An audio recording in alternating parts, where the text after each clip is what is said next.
Shalom, salam sejahtera, sahabat jalan yang lurus. Selamat berjumpa kembali di channel ini. Saya berharap dan selalu berdoa semoga sahabat semua tetap dalam keadaan baik, dalam keadaan sehat, dan pastinya tetap di dalam perlindungan Tuhan. Saya juga mengucapkan banyak terima kasih kepada semua sahabat yang selalu setia untuk meluangkan waktu menonton video-video di channel ini dan juga terus mendukung perkembangan channel ini dengan mengklik tombol subscribe, like, komen, dan juga share kepada teman-teman yang lain supaya teman-teman yang lain juga boleh mendapatkan informasi seputar iman kekristenan. Kiranya Tuhan Yesus memberkati kita semua.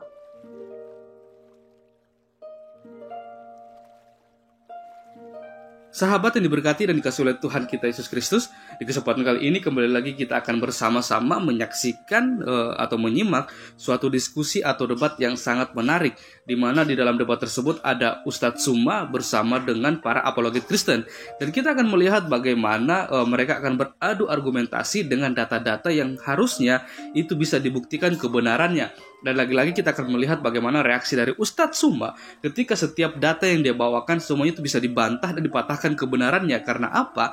Karena Ustadz Suma kerap kali melontarkan suatu tuduhan dengan membawa atau mencomot-comot ayat Alkitab yang dia tafsirkan sesuka hatinya, dan dia jadikan hal itu untuk menyerang iman kekristenan. Akan tetapi kita akan melihat bagaimana para apologet Kristen secara luar biasa boleh menanggapi, bahkan mematahkan setiap tudingan, bahkan juga setiap argumentasi yang dibawakan oleh Ustadz Suma yang berkaitan dengan iman kekristenan. Maka dari itu, tanpa berlama-lama, mari langsung saja kita simak videonya, dan saya mempersilahkan untuk kita semua bisa memberikan komentar yang baik, positif, saling membangun, bukan untuk saling menyerang atau menjatuhkan satu dengan yang lainnya. Selamat menyaksikan. Tuhan Yesus memberkati.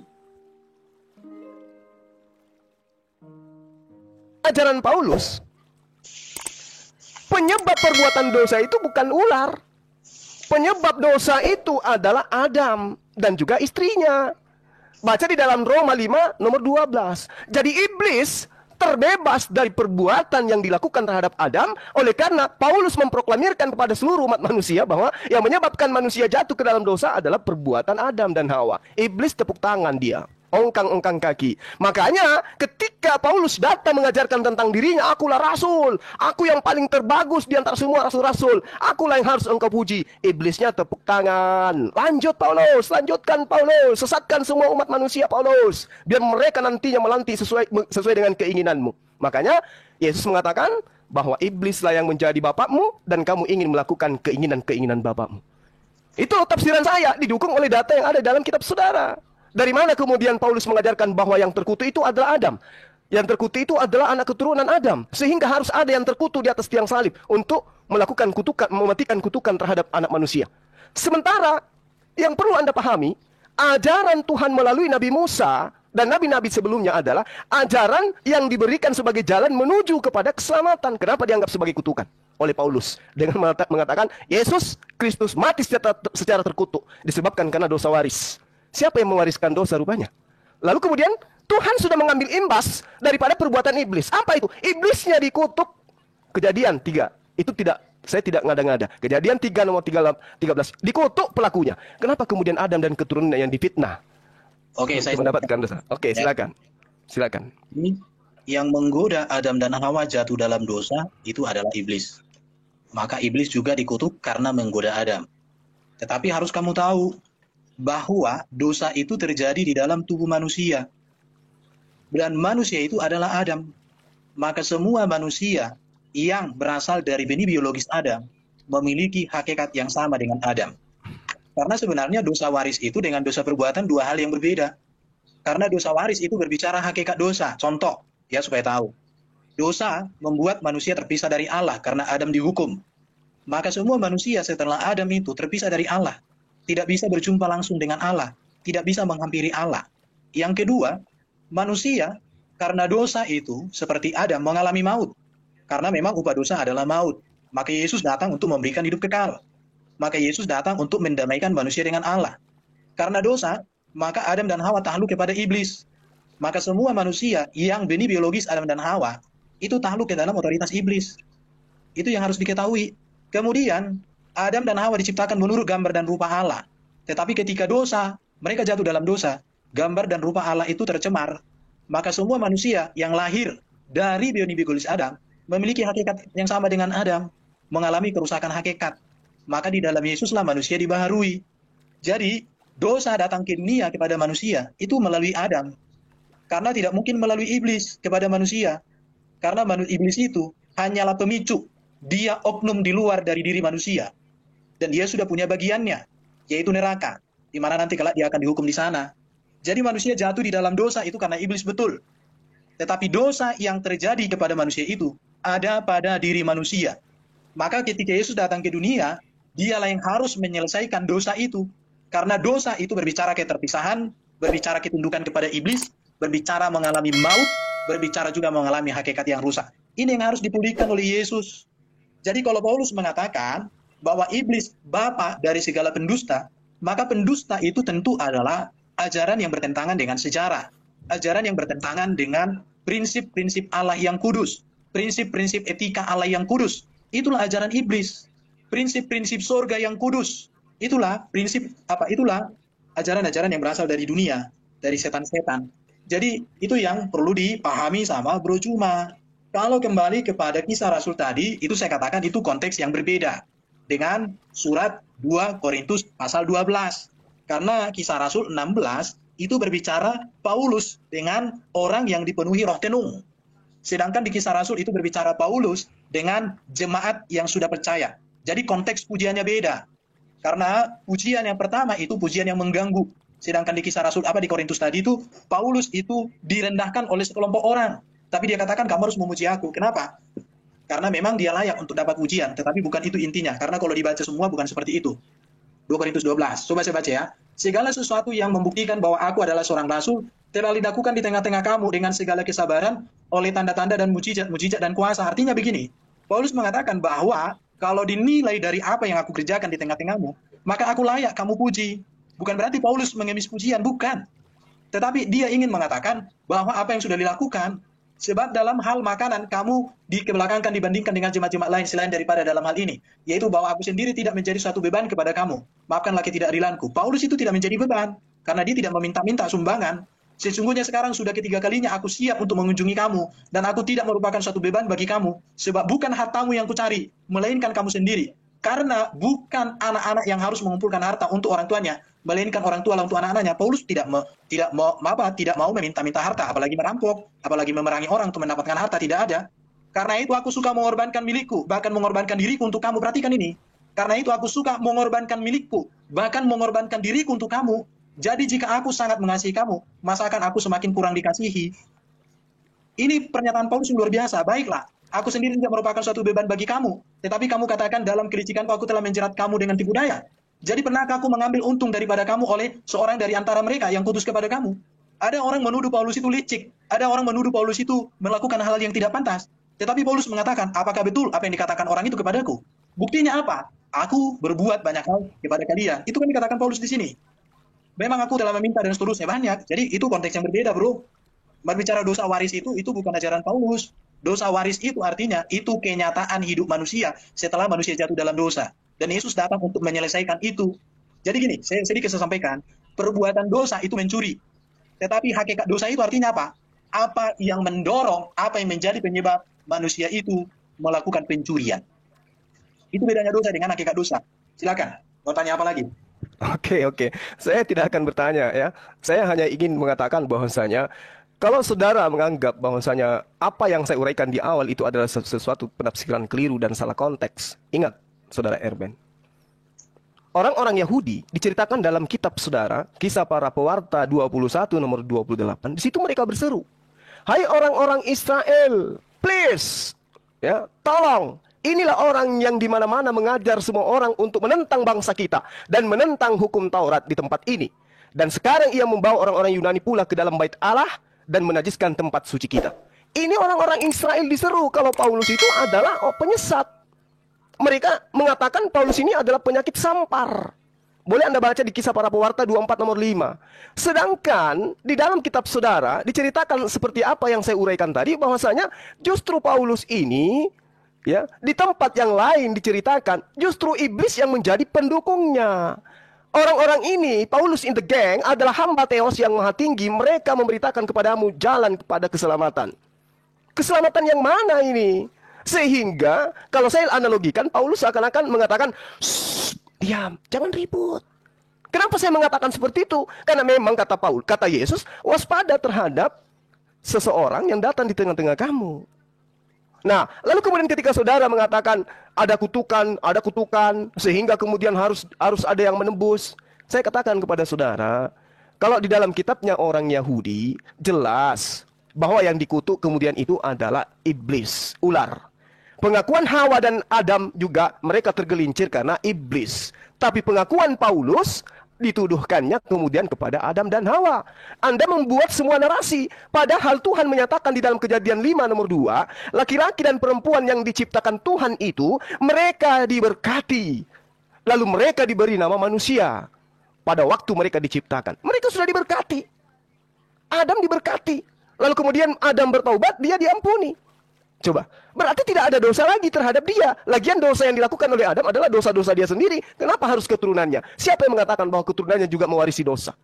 Nah, coba kita lihat bagaimana pengajaran kitab saudara. Di dalam 2 Petrus 2, sebagaimana nabi-nabi palsu dahulu nampak di tengah-tengah umat Tuhan, demikian pula di antara kamu. Kamu di sini adalah angkatan pertama. Orang-orang yang ada di sekeliling Yesus. Akan ada guru-guru palsu. Mereka akan memasukkan pengajaran-pengajaran sesat yang membinasakan, kekal di neraka maksudnya. Nah, bahkan mereka akan menyangkal penguasa yang menebus mereka. Mereka menyangkal Tuhannya Bani Israel yang menebus mereka dari perbudakan Mesir. Mengajarkan bahwa dia telah inkarnasi menjadi manusia bernama Yesus. Dia ingkar. Di mana Tuhan yang membebaskan mereka sebagai penguasa yang telah menebus mereka dari perbudakan Mesir itu, diajarkan tidak ada ilah lain selain aku. Aku tidak bisa dibentuk dalam rupa apapun. Tapi kemudian diajarkan lain daripada pengajaran yang seharusnya. Makanya dikatakan mereka akan memasukkan pengajaran-pengajaran sesat yang membinasakan. Nah, karena itulah saya katakan kepada saudara, dukungan iblis itu datang untuk Paulus. Iblis sebagai orang yang mengkampanyekan itu. Dan coba lihat, bagaimana iblis selalu senarasi dengan pengajaran Paulus. Iblis meneriakkan kepada Yesus, kepada orang-orang bahwa Yesus itu adalah anak Allah. Yesus itu adalah anak Tuhan. Di mana-mana iblis selalu mengajarkan itu. Bahkan iblis memberikan teori dan praktek menyembah kepada Yesus, sujud menghambakan diri kepada Yesus. Itu iblis juga yang melakukan itu. Sehingga Paulus pun mengajarkan hal yang sama. Oleh karena itulah saya katakan, Kisah Para Rasul 16 nomor 16 sampai nomor 18 jelas terlihat bahwa iblis mendukung misi Paulus dengan mengatakan Paulus itu adalah orang benar, Paulus itu adalah jalan menuju kepada keselamatan. Sementara kalau kita melihat pengajaran Yesus, waspadalah terhadap ahli Taurat, orang Farisi dan seterusnya. Silakan. Oke ya, jadi kalau dibaca secara utuh Kisah Rasul pasal 16, justru di situ Paulus meningking orang itu di dalam nama Yesus. Dan seketika itu juga roh itu keluar. Bagaimana lagi kita mengatakan bahwa Paulus ini didukung oleh roh? Orang Paulus sendiri menolak. Tetapi kalau ada seorang sosok yang dikerumuni oleh jin, bahkan ada ayat yang turun tentang jin atau berbicara jin kepadanya, ini justru sesuatu yang harus, bahkan kitab sucinya ada namanya jin. Ini sesuatu hal yang harus diperhatikan, Bu. Baru juga, kalau berbicara Paulus secara etika dan moral, sampai hari ini tidak ada cacat celah ajaran etika dan moral Paulus. Mungkinkah seorang manusia mengatakan bahwa ajaran etika dan moral yang sempurna berasal dari setan? Sedangkan ajaran dan kehidupan yang bertentangan dengan etika dan moral dipuji-puji berasal dari Allah. Saya meragukan cara berpikirmu, bro. Saya sangat meragukan cara berpikirmu. Tidak ada cacat celah tentang etika dan moral dalam ajaran Paulus. Tapi kamu berani mengatakan itu berasal dari setan. Sedangkan ada orang yang kehidupannya bertentangan etika dan moral. Bahkan saya katakan kalau dia sekarang hidup di Indonesia, dipastikan dia akan ditahan di kepolisian, masuk penjara. Tetapi kamu katakan itu berasal dari Tuhan yang benar. Saya tidak mengerti logika berpikirnya Bro Juma pada sesi kali ini di dalam cara berpikir ini. Baru tadi kamu katakan Adam diampuni dosanya. Pertanyaannya, kalau Adam diampuni dosanya, apakah Adam itu tidak diusir di dalam kitab Taurat diusir? Artinya apa? Keterusiran Adam dari Taman Eden itu sudah berbicara tentang hakikat dosa. Artinya di situ sudah terpisah dari Allah.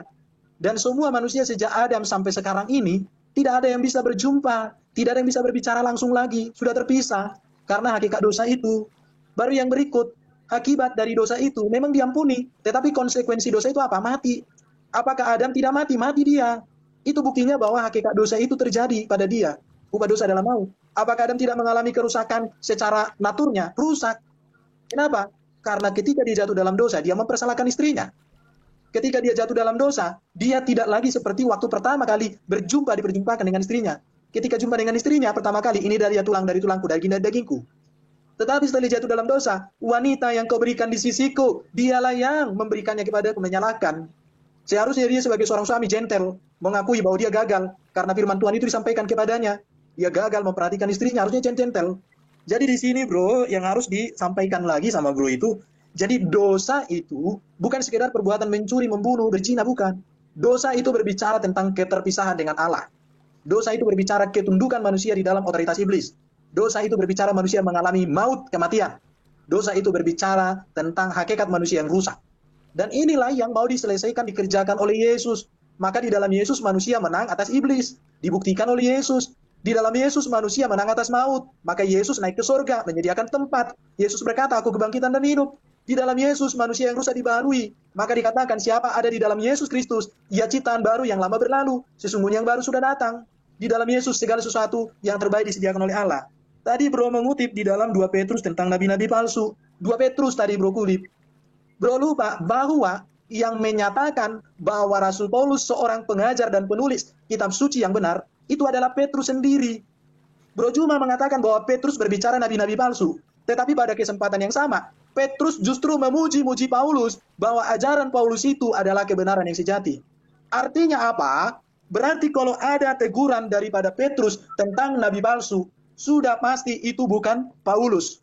Karena Petrus di dalam kitabnya yang sama, dia justru menyatakan Paulus itu pemberita kebenaran, penulis kebenaran. Berarti siapakah yang nabi palsu yang dimaksudkan oleh Petrus? Tentu nabi palsu yang dimaksudkan oleh Petrus di situ adalah ajaran yang etika dan moralnya bertentangan dengan Paulus. Ajaran di dalam memberitakan Injil, di dalam mensiarkan agamanya bertentangan dengan Paulus. Sebab Paulus tidak pernah mengangkat pedang di dalam memberitakan Injil, tidak pernah memaksa, tidak pernah mengancam orang untuk menjadi Kristen. Itu yang dilakukan Paulus. Berarti nabi palsu adalah orang yang memberitakan siar agamanya bertentangan dengan cara Paulus. Karena Petrus dengan jelas mengatakan Paulus pemberita kebenaran, pengajar kebenaran. Terima kasih Bro Juma, semakin membukakan kebenaran, semoga banyak orang mengerti dan menyadarinya. Amin. Silakan. Apa mau disampaikan lagi? Ya, jadi iblis itu memang tidak pernah bawa senjata. Iblis itu tidak pernah kemudian membawa pedang. Itu jelas. Tapi iblis itu menyesatkan dengan cara membisikkan, mencampurkan ajaran yang bukan dari Tuhan, kemudian diproklamirkan itu dari Tuhan. Itu yang perlu saudara pahami. Jadi iblis itu tidak berlaku seperti itu. Kalau Anda mengatakan iblis itu seperti itu, maka Musa bagaimana dia? Perintahkan membunuh, menjara, merampas. Jangan kau biarkan apapun yang tersisa di sana. Matikan semua yang bernapas. Apakah itu iblis? Yang memerintahkan apakah itu iblis? Tentu tidak. Jadi bukan dinilai dari situ. Tapi dinilai daripada sudut pandang bagaimana manusia itu meninggalkan ya hakikatnya, fitrahnya sebagai manusia, kemudian menyembah terhadap sesamanya manusia. Itu poinnya. Iblis itu begitu. Ketika manusia berhenti menuhankan Tuhan yang benar, memindahkan penyembahannya terhadap oknum manusia, maka iblisnya pensiun. Berhasil dia menyesatkan manusia. Karena kenapa? Buat apa lagi digoda? Orang dia sudah jatuh kok. Apa pembuktiannya? Dia menggantikan Tuhannya Abraham dengan Tuhan dalam rupa manusia. Kan itu poinnya. Nah, kemudian tadi saya katakan data yang sangat akurat di dalam kitab saudara, Kisah Para Pewarta 16, iblis yang memproklamasi di sana. Paulus itu adalah orang benar, dia utusan yang maha tinggi. Ajaran iblis ini menurut versi Kristen itu tentu tidak salah. Iblis membantu untuk memproklamirkan keberadaan Paulus itu sebagai orang benar dari pandangan Kristen. Coba Anda lihat teriakan-teriakan iblis berhari-hari itu. Orang-orang ini adalah hamba Tuhan yang maha tinggi. Mereka memberitakan kepadamu jalan kepada keselamatan. Tapi Paulusnya risih. Kenapa? Karena yang menyampaikan itu adalah iblis. Risih dia. Jangan kau katakan saya ini adalah orang yang benar. Kalau yang mengatakan itu adalah orang-orang Yahudi, wah senang Paulus. Tapi sayangnya orang Yahudi justru mengatakan dia ini adalah penyesat. Seperti data yang saya katakan kepada saudara barusan. Hai orang-orang Israel, tolong inilah orang yang di mana-mana mengajarkan semua orang untuk menentang bangsa kita. Makanya Paulus itu tidak mengajar kepada Bani Israel, ngajarnya kepada orang Roma dan Yunani. di dalam kisah Pewarta 24 nomor 5, telah nyata kepada kami bahwa orang ini adalah penyakit sampar. Siapa orang ini? Paulus. Seorang yang menimbulkan kekacauan di antara semua orang Yahudi di seluruh dunia yang beradab. Siapa dia? Paulus. Dan bahwa dia adalah seorang tokoh dari sekte orang Nazaret atau Nasrani atau Kristen. Kisah para Pewarta 24 nomor 5. Orang-orang Yahudi meneriakkan dia adalah penyesat. Iblis meneriakkan dia adalah orang benar, mengajak manusia kepada jalan keselamatan. Paulus risih tentunya. Harusnya yang meneriakkan dia itu sebagai orang benar adalah orang Yahudi. Tapi sayang orang Yahudi justru meneriakkan sesuatu yang terbalik. Kenapa? Ajarannya itu sangat tidak relevan dengan ajaran para nabi. Kisah para Rasul 9 nomor 22. Ya. Akan tetapi Paulus semakin besar pengaruhnya dan ia membingungkan orang-orang Yahudi yang tinggal di Damsyik. Coba, karena dia membuktikan bahwa Yesus itu adalah Mesias. Dia membingungkan orang-orang yang ada di Damsyik. Dia kemudian dikatakan pengaruhnya semakin besar. Ini yang perlu saudara pahami. Sehingga ketika ada iblis yang berseru dia ini adalah orang benar, dia memberitakan jalan kepada keselamatan, Paulusnya risih gitu. Makanya muncul yang saya katakan tadi, iblis merasa cocok dengan ajaran Paulus. Ajaran Paulus sesuai dengan kehendak iblis. Paulus tidak ingin banyak yang mengetahui bahwa ajarannya disenangi oleh iblis. Itu endingnya. Paulus tidak mau bahwa ajarannya itu banyak disenangi oleh iblis. Makanya iblisnya disuruh diam. Itu yang perlu saudara pahami dengan baik. Sedikit lagi. Nah, jadi ketika saudara mengatakan, oh itu keliru, tidak. Makanya Yesus mengatakan, iblislah yang menjadi bapakmu. Matius 23 nomor 9, dan jangan kamu menyebut siapapun bapa di bumi ini, karena hanya ada satu bapakmu, yaitu dia yang ada di surga. Sementara Paulus mengatakan, tetapi sekalipun kami atau seorang malaikat dari surga yang memberitakan kepadamu satu Injil yang berbeda dengan Injil yang kami katakan, terkutuklah dia. Itu jelas. Lalu dia mengaku bahwa dialah yang menjadi Bapa di dalam Yesus Kristus. Akulah yang menjadi Bapa di dalam Yesus Kristus. Itu jelas dikatakan sendiri oleh Paulus. Silakan. Oke ya. Yang pertama, tadi bro mengatakan bahwa iblis membisiki Paulus begitu ya. Tapi lupa bro bahwa di dalam keyakinanmu pun Nabi Anda itu dikerumuni juga. Bahkan ada ayat kitab yang bernama Al-Jin. Saya juga nggak mengerti kayak gimana bro cara berpikir itu ya. Mengurumuni. Bahkan bro, di dalam keyakinanmu itu, jin itu seagama denganmu. Syahadatnya sama denganmu, diislamkan bro. Jadi saya nggak mengerti bagaimana sebenarnya kamu. Kamu sudah lupa kah akan dirimu? Heran aku. Baru tadi kamu bilang Musa membunuh bangsa Amalek. Memang kalau kamu belajar Alkitab itu tidak mengerti historitas, maka kamu akan kebingungan dan asal bicara.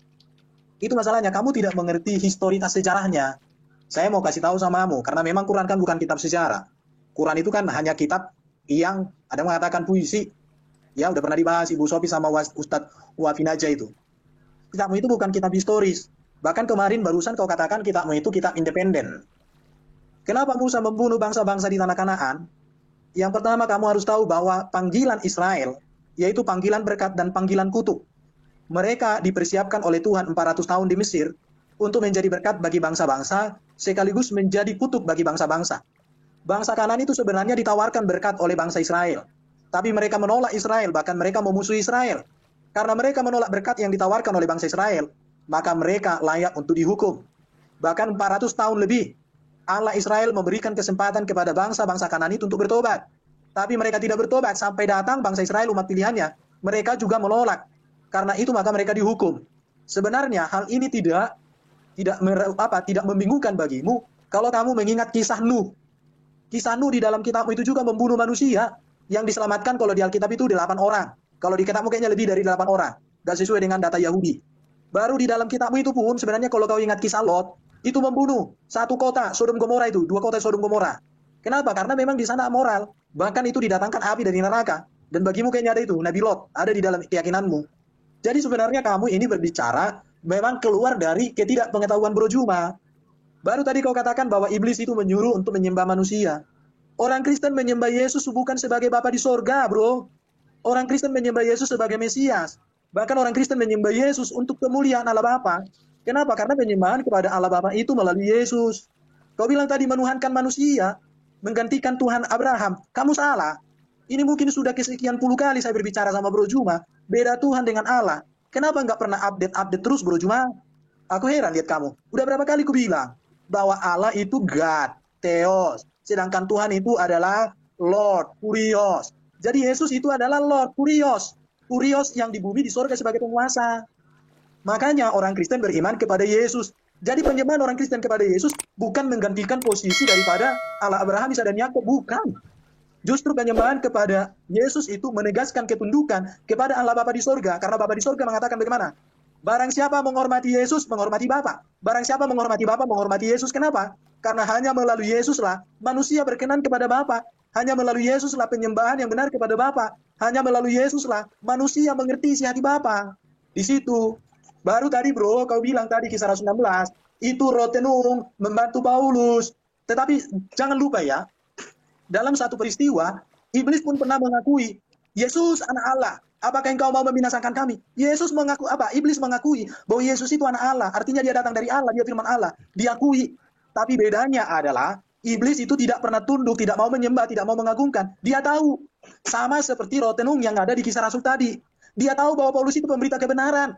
Jangankan iblis tahu tentang Yesus, jangankan iblis tahu tentang Paulus, bahkan iblis tahu bahwa Allah itu Esa. Iblis tahu Allah itu Esa, hanya dia tidak taat, tidak tunduk. Sama seperti kisah Rasul 6. Dia tahu bahwa Paulus itu pemberita kebenaran, tetapi dia tidak mau taat, dia tidak mau tunduk, dia mau membangkang. Artinya, dia mau menentang Paulus dan menentang Yesus dengan cara-caranya itu. Itu yang dilakukan, sama seperti waktu Yesus. Yesus anak Allah. Apakah engkau datang untuk membinasakan kami? Dia akui kok Yesus anak Allah. Terus nanti kamu bilang, wih, berarti iblis mengakui Allah itu Esa.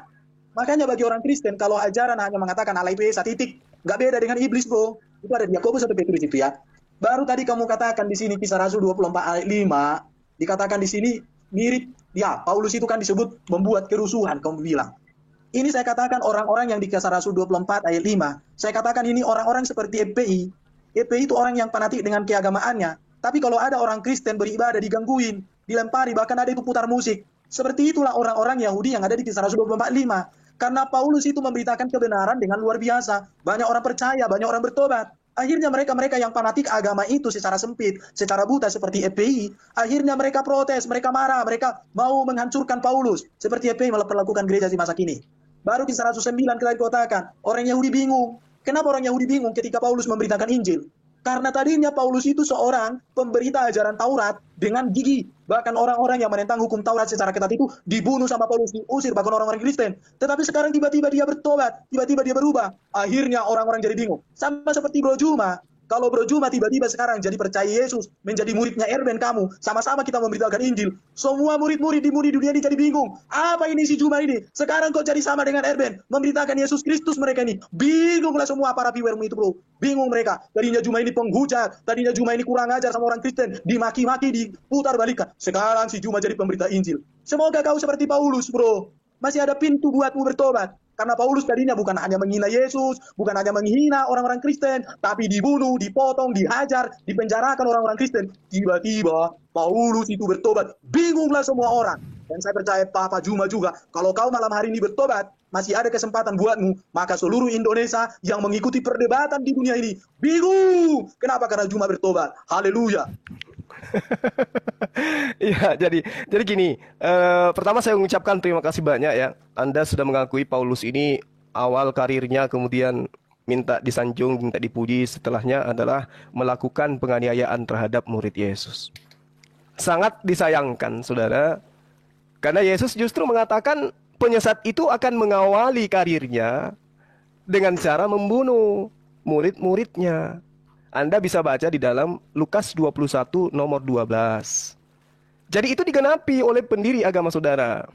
Makanya ketika Anda mengatakan iblis pun tahu Yesus itu adalah anak Tuhan. Nah ini, justru iblis datang beberapa kali kepada Yesus, memproklamirkan kepada orang-orang Yahudi yang ada pada saat itu bahwa Yesus itu adalah anak Tuhan. Tapi Yesus anak Theos ya, anak Elohim. Tapi Yesus tidak pernah mengiyakan. Bahkan ketika itu Yesus mengajak mereka untuk menyembah hanya kepada Tuhannya Yesus. Nah itu yang perlu Anda tanamkan di dalam benak Anda. Iblis memang sering menyeru, engkau adalah anak Allah, engkau adalah anak Allah, engkau adalah anak Allah. Tetapi tidak berhasil si iblis. Si iblis tidak berhasil membuat orang-orang sesaman Yesus, membuat orang-orang Yahudi kemudian percaya kepada iblis bahwa Yesus itu adalah anak Allah. Kok kamu tahu isi hati iblis? Nah, setelah kemudian itu tidak berhasil Jawab dulu, kenapa kepada kamu tuh ikut iblis? Yesus, maka iblisnya datang kepada Paulus Kapan iblis sama kamu? dengan mengatakan bahwa inilah dia Paulus, hamba Tuhan yang maha tinggi. Dia memberitakan kepadamu jalan kepada keselamatan. Kenapa iblis mendukung Paulus? Karena Paulus mengajarkan ajaran yang sama seperti iblis. Yesus adalah anak Allah. Iblis jangan juga fakta. mengajarkan hal seperti itu. Paulus juga mengajarkan hal yang sama. Adakah Yesus mengatakan bahwa dirinya adalah anak Allah? Tunjukkan dalilnya. Saya mau lihat. Oke, Silakan, giliran silakan. saya sekarang. Sekarang kita Silakan. buktikan. Silakan saudara Erben. Oke, ya saya dulu. Di- Guru ini saya minum kopi dulu. Kamu hadapi saya, jangan kabur. Orang kesurupan ini diademkan dulu. Ya, Nanti kamu setelah hadapi saya. pengaruh alkoholnya habis, baru dia maju. Ayo, saudara cintaku, Erben, baby tanggapi Zuma. saya. Sayangku, baby Zuma. Oh ya, silakan Guru Erben. Nanti setelah ini saya Pengaruh alkoholnya dihilangkan dulu, saudara Justin Edo. jangan takut. Kamu di sini saja sampai pagi. Saya tidak pernah takut kepada kalian, sedikit pun. Kalau aku takut, nggak di sini saya, paham? Bentar. Saya mau kasih tahu. Oke, silakan. Ketika Yesus dibaptis, maka ada suara dari langit. Itulah Allah Bapa di surga mengatakan, inilah anak yang kukasihi, kepadanya lah aku berkenan. Baru Yesus juga menyatakan, Bapa. Jadi Bapa di surga mengakui Yesus anaknya. Dengan demikian, maka tepatlah Yesus memanggil Allah Bapa di surga sebagai Bapa. Dan para murid-muridnya dan semua orang percaya mengakui Yesus anak Allah. Tetapi anak Allah di sini tidak pernah dipahami oleh orang Kristen bahwa itu makna biologis. Tetapi itu menunjukkan bahwa Yesus datang dan keluar dari Allah. Dan satu-satunya yang datang dan keluar dari Allah itu hanyalah Yesus. Selain Yesus, itu adalah hasil biologis manusia. Itu yang harus dipahami sama Bro Juma. Ya. Lalu terdengarlah suara dari surga yang menyatakan, inilah anakku yang kukasihi, kepadanya lah aku berkenan. Itu pernyataan dari surga. Dan hanya kepada Yesus. Nabi Muhammad nggak pernah dengar suara seperti itu, bro. Inilah Nabi, nggak ada. Karena Nabi Muhammad nggak pernah berjumpa satu kali pun dengan Allah. Nggak pernah semua melalui Jibril. Itu bro Juma harus pahami. Baru kamu tadi mengatakan bahwa penyiasat itu mengawali dari menganiaya. Ini kesalahan. Kesalahan. Karena ajaran Paulus secara etika dan moral yang berpusatkan kepada Kristus, itu nyata bro. Kalau kamu berani mengatakan bahwa Paulus yang ajarannya secara etika dan moral itu sempurna, kamu katakan itu penyesat, maka sesungguhnya kamulah penyesatnya, atau kamu sedang tersesat. Ada tadi kelupaan tentang Bapa di dunia ini ya, kata Yesus. Jadi begini, kata Bapa itu netral bro. Yesus itu menjadi Bapa dalam konteks apa? Bapa di surga menjadi Bapa dalam konteks apa? Paulus menjadi Bapa dalam konteks apa? Sebagai guru, Paulus Bapa rohani, bukan sebagai pengganti Bapa di surga. Bagi orang Yahudi itu Bapa itu kan sumber. Maka bagi mereka hanya Bapa di surga, Allah Abraham, Ishak dan Yakub lah yang menjadi Bapa bagi mereka. Gak ada yang lain. Dalam konteks Paulus, hanya Pauluslah menjadi Bapa bagi umatnya. Gak boleh ada nabi-nabi palsu yang lain. Nabi palsu itu apa? Ajarannya yang bertentangan dengan ajaran Yesus. Contoh, ajaran Yesus surga itu bukan soal kawin-mawin. Kemudian ada ajaran menjadi kawin-mawin. Ajaran Yesus tentang masuk surga itu melalui dirinya, tiba-tiba yang lain gak menolak apa. Itu namanya ajaran yang berasal dari dunia ini. Jadi sebenarnya Bro Juma, saya semakin melihat ada kegoncangan dalam jiwamu. Karena semua yang kamu sebutkan itu berasal dari kamu itu sudah gagal, sudah nggak paham apa-apa tentang Kristen. Di situ ya. Baru nanti kalau kita mau berbicara Yesus, saya mau kasih tahu sama Bro Juma ya. Sama semua orang, mudah-mudahan kau live-kan ini. Yesus itu satu-satunya manusia yang tidak berdosa. Makanya kalau kita sudah percaya kepada manusia yang sudah tidak berdosa, maka kalau ada orang yang masih berdosa, bahkan disuruh minta ampun atas dosanya, yang sudah dilakukan dan yang akan dilakukan, itu kita tolak. Yesus satu-satunya manusia yang sudah terangkat ke surga untuk menyediakan tempat bagi orang yang percaya kepadanya. Maka kalau ada manusia berbicara surga, tapi dia sendiri nggak bangkit, nggak naik ke surga, itu kita tinggal. Kita tinggal. Baru Yesuslah satu-satunya yang menjadi hakim yang adil, raja segala raja di hari zaman. Maka kalau ada orang, manusia, yang mengaku orang benar, tapi dia nanti di hari zaman jadi terdakwa, itu kita tinggal bro. Yesus itu satu-satunya yang mati bangkit mulia. Kalau ada orang mati, nggak bisa ngapa-ngapain, nggak bisa bangkit, itu kita tinggal bro Juma. Jadi lebih baguslah kami menjadikan Yesus sebagai Tuhan kami, karena memang dia Tuhan yang diberikan oleh Bapa di surga, Allah kepada kami. Jadi karena Yesus Tuhan, maka keselamatan pasti ada di dalam Yesus. Kalau Yesus bukan Tuhan, maka keselamatan tidak ada pada dia. Jadi ketuhanan Yesus berbicara, kepenguasaan Yesus, kemesiasan Yesus, di mana seluruh kemesiasan dan otoritas itu adalah dari Bapa di surga. Saya pikir sudah jelas sekali. Apa ada yang ketinggalan lagi, Kak? Yang mau kutanggapi? Oke, udah. Oke, jadi saya tanggapi kawan. Ya, jadi gini. Terkait dengan penjabaran saudara. Saudara di awal tadi mengatakan bahwa Kristen itu tidak menyembah Yesus dengan pemahaman bahwa penyembahan terhadap Yesus itu menggantikan posisi Bapa. Tapi Kristen menyembah Yesus itu sebagai Mesias. Berarti kan udah jelas. Sembahan Kristen itu untuk ini sudah dua sembahan. Bapa dan Yesus. Camkan itu. Nah, inilah yang diinginkan oleh siapa? Apakah penyembahan-penyembahan terhadap oknum di luar daripada Tuhan yang Abraham, Ishak, dan Yakub itu diinginkan oleh Tuhan yang Abraham, Ishak, dan Yakub, atau diinginkan oleh iblis? Penyembahan terhadap anak Maria ini. Siapa yang menginginkan itu?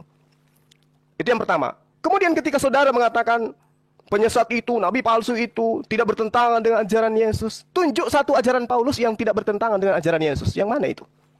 Kalau Anda melarikan kepada ajaran kawin-mawin, Anda lupa. Yesus menjanjikan kepada pengikutnya Bani Israel 100 istri di surga.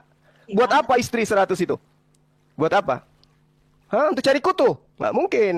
Itu yang Anda harus pahami. Kemudian ketika Anda mengatakan Yesus satu-satunya manusia yang tidak berdosa sehingga Anda sembah, nah yang tertawa di situ siapa? Iblis. Memang dia mau kok supaya Anda memalingkan penyembahan dari Tuhannya Abraham ke siapa? Tuhan yang diajarkan di abad pertama. Dan itu yang Anda katakan. Padahal di dalam Yohanes 10 nomor 8, Yesus mengatakan semua manusia yang datang sebelum aku itu adalah pencuri dan perampok. Apa nggak berdosa dia kepada orang tuanya? Orang tuanya adalah orang tuanya adalah manusia. Dia yang melahirkan, dia bersusah payah. Tapi dia dengan gamblangnya mengatakan semua manusia yang datang sebelum aku adalah pencuri dan perampok. Dengan kata lain, dia mengatakan orang yang melahirkan dia adalah pencuri dan perampok. Terserah nanti Anda mau menafsirkan apa. Itu adalah dosa besar. Sama halnya dia mengatakan ibu yang melahirkannya itu adalah pencuri dan perampok. Anda mengatakan dia manusia suci. Dari mana sucinya? Kalaupun Anda mengatakan dia manusia suci, tetapi kitab Anda mengatakan tidak ada manusia itu nggak mau disanjung. Saya katakan kepada Anda, data di dalam kitab saudara, justru dia mengatakan, akulah sebenarnya yang kamu harus puji. Karena meskipun aku tidak berarti sedikit pun, namun di dalam segala hal, aku tidak kalah terhadap rasul-rasul yang luar biasa itu. Hebat tuh kan? Oke. Silakan saudara Erben. Saya jelaskan ya. Jadi kamu hanya memelintir, nggak apa-apa. Semoga. Silakan dengan penilaian saudara. Sembahan orang Kristen itu kamu bilang dua. Yang kami sembah sebagai Allah ya Bapa di surga hanya satu. Yang kami sembah sebagai Mesias hanya satu, ya Yesus. Berarti dua kan? Bentar dulu, karena orang Kristen itu kan dari nama kerajaan. Justin Edo, sembahanmu dua Justin Edo. Tadi dijelaskan tidak bisa masuk. Oke lah Erben, saya izin menjelaskan. Gantian bertanya. Gantian. Enggak, di sini bukan ruang kita nggak usah bertanya. Sedikit Pak Erben boleh? Oke, silakan. Selesaikan boleh sebentar. Selesaikan dulu ya. Oke, jadi menyembah itu karena kan kerajaan surga kan Yesus rajanya, Bapa di surga memberi kuasa kepadanya. Dalam konteks kerajaan itu Yesus harus disembah. Kalau kita nggak menyembah Yesus sebagai raja ya diusir. Sama seperti orang di Jogja sana, coba kau lawanlah Raja Jogja, kau diusir dari Jogja. Itulah konteks penyembahan kepada Yesus. Tetapi sesungguhnya Islam pun dua sembahannya, Muhammad dan Allah. Kenapa? Karena di dalam syahadat kalian itu harus nempel dua-duanya. Bahkan di dalam kitabmu dikatakan menaati Allah dan Rasulnya. Apakah bisa hanya menaati Allah tanpa Rasul? Nggak bisa. Berarti sejauh mana posisi Muhammad di dalam keyakinanmu? Ya harus dong ditaati. Yang ditaati itu Allah atau Rasul. Dua-duanya. Terus bisa nggak taat sama Allah tanpa Rasul? Nggak bisa. Berarti orang Islam itu sebenarnya menyembah Allah. Bahkan kamu mengatakan Muhammad itu Allah, bro. Berarti sebenarnya kamu bukan hanya menyembah Allah, tapi menjadikan Muhammad sebagai Allah bagimu. Allah yang sejatinya kamu sampingkan. Jadi di sini kamu sebenarnya bunuh diri malam ini. Baru kamu bilang Yesus menjanjikan 100 istri. Memang saya maklum. Kenapa? Karena kemampuanmu memahami literasi memang kurang. Kemampuanmu untuk memahami konteks kurang. Kemampuan Bro Juma itu kan menghafal, tapi tanpa pemahaman. 100 istri di situ itu bentuk kata sifat, bukan kata benda. Artinya apa? Nilai seorang yang mengabdi kepada Yesus, apa yang ditanggalkannya, apa yang ditinggalkannya demi Yesus, maka nilai yang dia dapatkan dari pengabdian itu 100 kali lipat. Karena 100 istri atau 100 di situ, itu bukan bicara jumlah. Kau cek bahasa Yunani, saya udah cek. Itu kata sifat, itu berbicara nilai. Nilai sebuah pengabdian itu tak tertandingi. Tapi karena kamu memang orang yang hanya biasa menghafal tanpa memahami konteks yang tepat, ya saya maklum lah, saya maklum. Dari tadi kamu katakan ya, dikatakan ini semua pencuri. Kamu lupa membaca Yohanes 10. Yohanes 10 itu berbicara Yesus sebagai gembala yang baik. Domba-dombanya siapa? Semua manusia yang percaya kepadanya. Jadi kalau ada orang ingin melayani orang Kristen tapi tidak membawa Yesus atau tidak di dalam nama Yesus, ya itulah pencuri. Makanya nabi yang tidak membawa nama Yesus di dalam pengajarannya, itu justru nabi palsu. Itulah pencuri. Itulah yang kolok-kolok, bro. Coba kamu baca deh Yohanes pasal 10 itu. Aku berkata kepadamu, sesungguhnya siapa yang masuk ke dalam kandang domba dengan tidak melalui pintu, tetapi dengan memanjat tembok, ia adalah seorang pencuri dan seorang perampok. Tetapi siapa yang masuk melalui pintu, ia adalah gembala domba. Untuk dia penjaga membuka pintu dan domba-domba mendengar suaranya, dan ia memanggil domba-domba masing-masing menurut namanya dan menuntunnya keluar. Jika semua domba dan seterusnya. Saya nggak usah bacakan semua, nanti terlalu banyak tausiah. Jadi itu menegaskan bahwa Yesus gembala yang baik. Melalui Yesuslah kita mendapatkan pengembalaan dari Bapa di surga. Melalui Yesuslah kita mendapatkan asupan gizi rohani dan gizi jasmani dari Bapa di surga. Itulah artinya di situ, bro. Baru kau katakan tadi Yohanes lebih besar dari Yesus. Memang kamu itu kurang membaca. Memang di antara semua manusia yang dilahirkan, Yohanes Pembaptis yang paling besar. Tetapi yang terkecil dalam kerajaan surga jauh lebih besar. Bahkan Yohanes Pembaptis mengatakan kepada Yesus, membuka tali kasutnya pun aku tidak layak. Jadi artinya kembali Bro Juma di sini, membaca itu nggak pernah utuh. Saya nggak tahu ya, kalau saya dulu waktu sekolah belajar Alkitab itu, baca satu perikop 10 kali. Satu perikop ya, bukan satu ayat. Saya mau sampaikan sama Bro Juma, cara belajar Alkitab bukan cara belajar Al-Quran. Karena di dalam Quran ayat 1, 2, 3, satu topik. 3, 4, 5, contoh ya. Ayat 1, 2, 3 bicara Adam.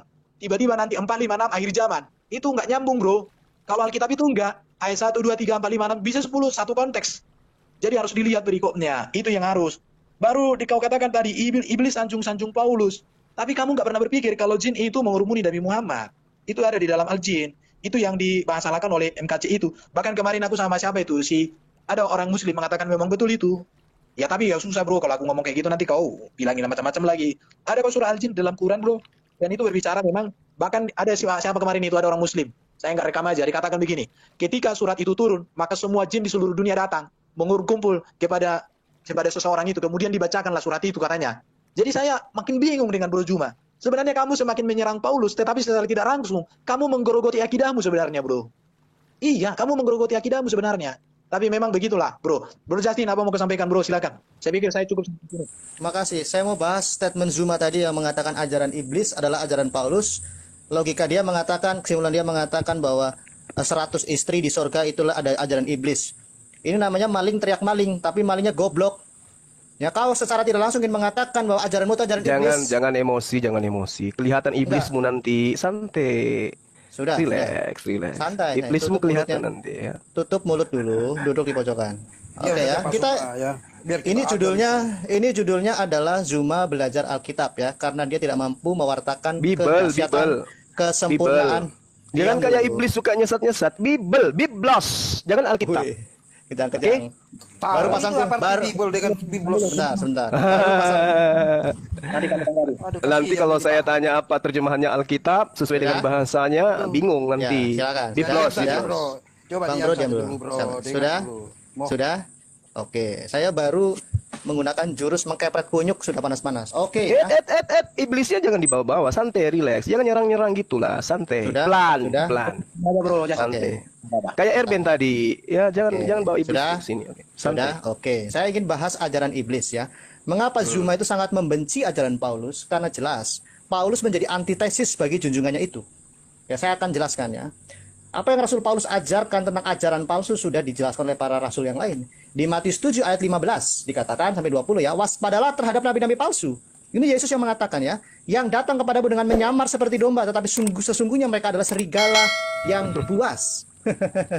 Ya, saya bisa rasakan getaran di suaramu. Oke, hai. 2 Korintus 11 Boleh saya tanggapi? Sayangku jangan dulu cintaku. Sayangku nanti saya undang Bu Yuni sini. 2 Korintus 11. Kuda-kudamu ya. Oke deh. 2 Korintus 11 ayat 4, Rasul Paulus juga sejalan dengan yang Yesus katakan.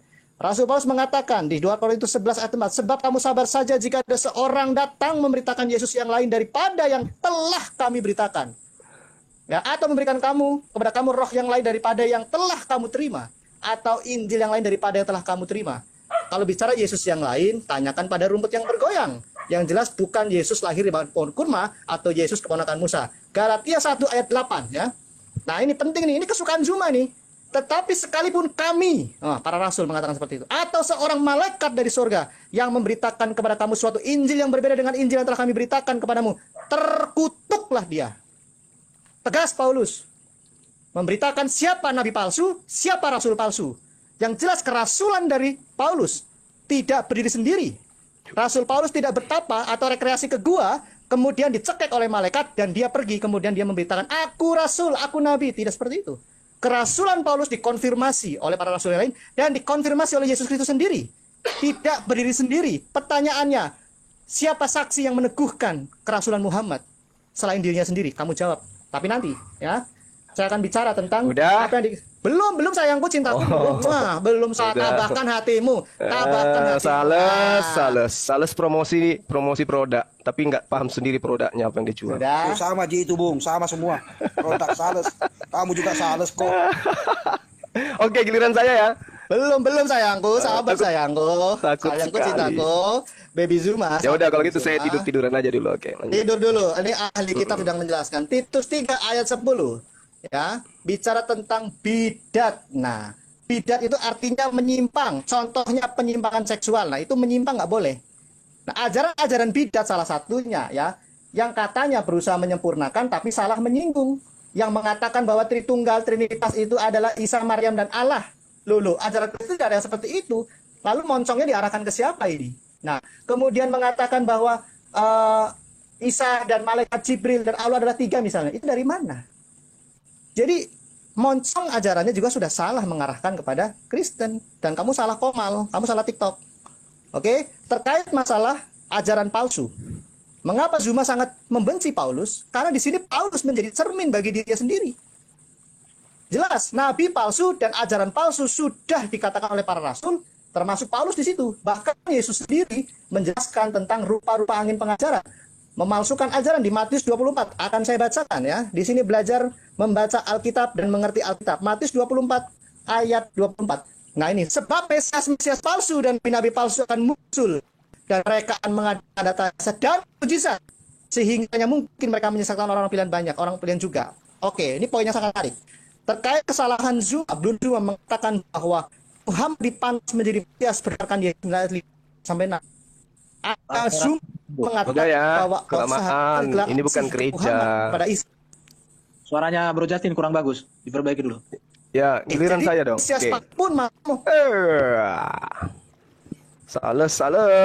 selesai. Belum selesai. Ini bukan gereja, bro. Kau lagi berhadapan kamu- dengan saya. Wih, sadarlah. Kalau di jemaatmu boleh lah. Sama saya jangan. Oke. Bro Ya. Justin, Sudah lagi. Oke. 1400 tahun silam Al-Quran mengatakan wa iskala Isa bin Maryam ya anta qulta linnas takhizuni wa ummi. bagusin dulu. Oke. 1400 tahun silam Al-Quran mengatakan, wahai Isa, apakah engkau yang mengajarkan untuk menjadikan dirimu dan ibumu itu adalah Tuhan selain aku? Nah, saya ajarin supaya kamu paham. Pada tahun 431 Masehi, tokoh-tokoh gereja sedunia bertemu di konsili Efesus. Apa salah satu visi dan misi yang kemudian dihasilkan dari konsili Efesus? Ya, mensahkan Maria sebagai ibu Tuhan. Catat itu, ya, catat supaya kamu itu ada ilmu sedikit. Nah, golongan-golongan mereka yang kemudian mendudukkan orang-orang Kristen yang mendudukkan Bunda Maria itu Tuhan biasa disebut dengan golongan Mariamites atau Ebeniot. Itu yang perlu Anda pahami. Jadi Al-Quran itu tidak asal ngomong, bos. Al-Quran itu kalam Allah yang tidak bisa kamu ragukan. Kemudian saudara Erben tadi mengatakan tentang apa yang mengajarkan kemudian domba yang tidak melalui pintuku katanya, gembala yang tidak melalui pintunya. Paulus itu dari mana rupanya kok bisa jadi rasul?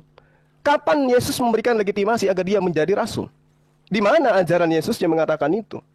Kalau Anda mengatakan, siapa saudara Edo mengatakan Injil lain, Yesus lain. Nah inilah Kristen yang mengajarkan Injil lain. Kristen yang mengajarkan Yesus lain. Yesus yang benar itu tidak seperti yang Anda kabarkan. Mati di atas tiang salib, bangkit pada hari ketiga menjadi Tuhan. Nggak seperti itu. Injil lain, baca kisah para rasul. Di situ jelas ada Injil Yesus. Apa Injil Yesus? Firman-firman yang Yesus terima dari Tuhannya. Yang telah Yesus sampaikan sebelum Yesus terangkat ke langit. Sementara kitab Anda itu adalah kitab yang disampaikan setelah Yesus tidak ada. Jadi mereka menuliskan kitab kanonik berdasarkan selera mereka masing-masing atas penyelidikan dan berita-berita yang mereka dengarkan di antara orang-orang yang ada di sekelilingnya. Jadi Anda keliru, Anda salah ketika Anda mengatakan itu adalah Al-Quran. Salah besar Anda di situ. Kemudian cerita-cerita yang Anda bangun kemudian terkait dengan Islam, terkait dengan Rasul Muhammad SAW, Matius 7 nomor 15 arahnya ke sana, Anda keliru kawan. Matius 7 nomor 15 itu harus Anda pahami satu perikop. Giliran saya ngajarin kalian nih. Jangan asal nuduh-nuduh, semua harus baca satu perikop. Anda belum baca, saya udah tamat. Kenapa? Anda itu jemaat, saya bukan. Anda jemaat gereja, sementara saya bukan. Saya belajar Bible bukan karena saya mengimani, tapi karena saya ingin mencari benang merah kebenaran yang ada di dalamnya. Berbeda dengan Anda, membacanya karena Anda imani dan karena ada perpuluhan di situ. Waspadalah terhadap nabi-nabi palsu yang datang kepadamu dengan menyamar seperti domba. Menyamar seperti domba. Sejak kapan baginda Rasulullah Muhammad SAW menyamar seperti orang Israel? Menyamar sebagai pengikut nabi-nabi Israel. Sejak kapan? Sejak kapan dia mengaku sebagai pengikut Yesus? Sementara yang dimaksud domba di sini adalah pengikut Yesus. Siapa yang menyamar sebagai pengikut Yesus, bahkan mengaku sebagai Rasul Yesus? Siapa? Sementara ternyata mereka itu adalah serigala buas. Di dalam kitabnya Yeremia dikatakan, Yerusalem akan menjadi puing-puing tempat persembunyian serigala. Dan Yakub mengatakan bahwa keturunannya dari Benyamin akan menjadi serigala. Paulus mengaku dia dari keturunan Benyamin. Paulus adalah sama dengan Anda nilai sendiri. Dari buahnya kamu akan mengenal mereka. Dari mana Paulus ini mengajarkan tentang dosa waris, Yesus adalah Tuhan, dan seterusnya? Dari mana Yesus dapatkan itu? Paulus dapatkan itu. Makanya antara buah-buah pengajaran Paulus dan buah-buah pengajaran Musa, Ishak, Yakub, dan juga Yesus itu berbeda.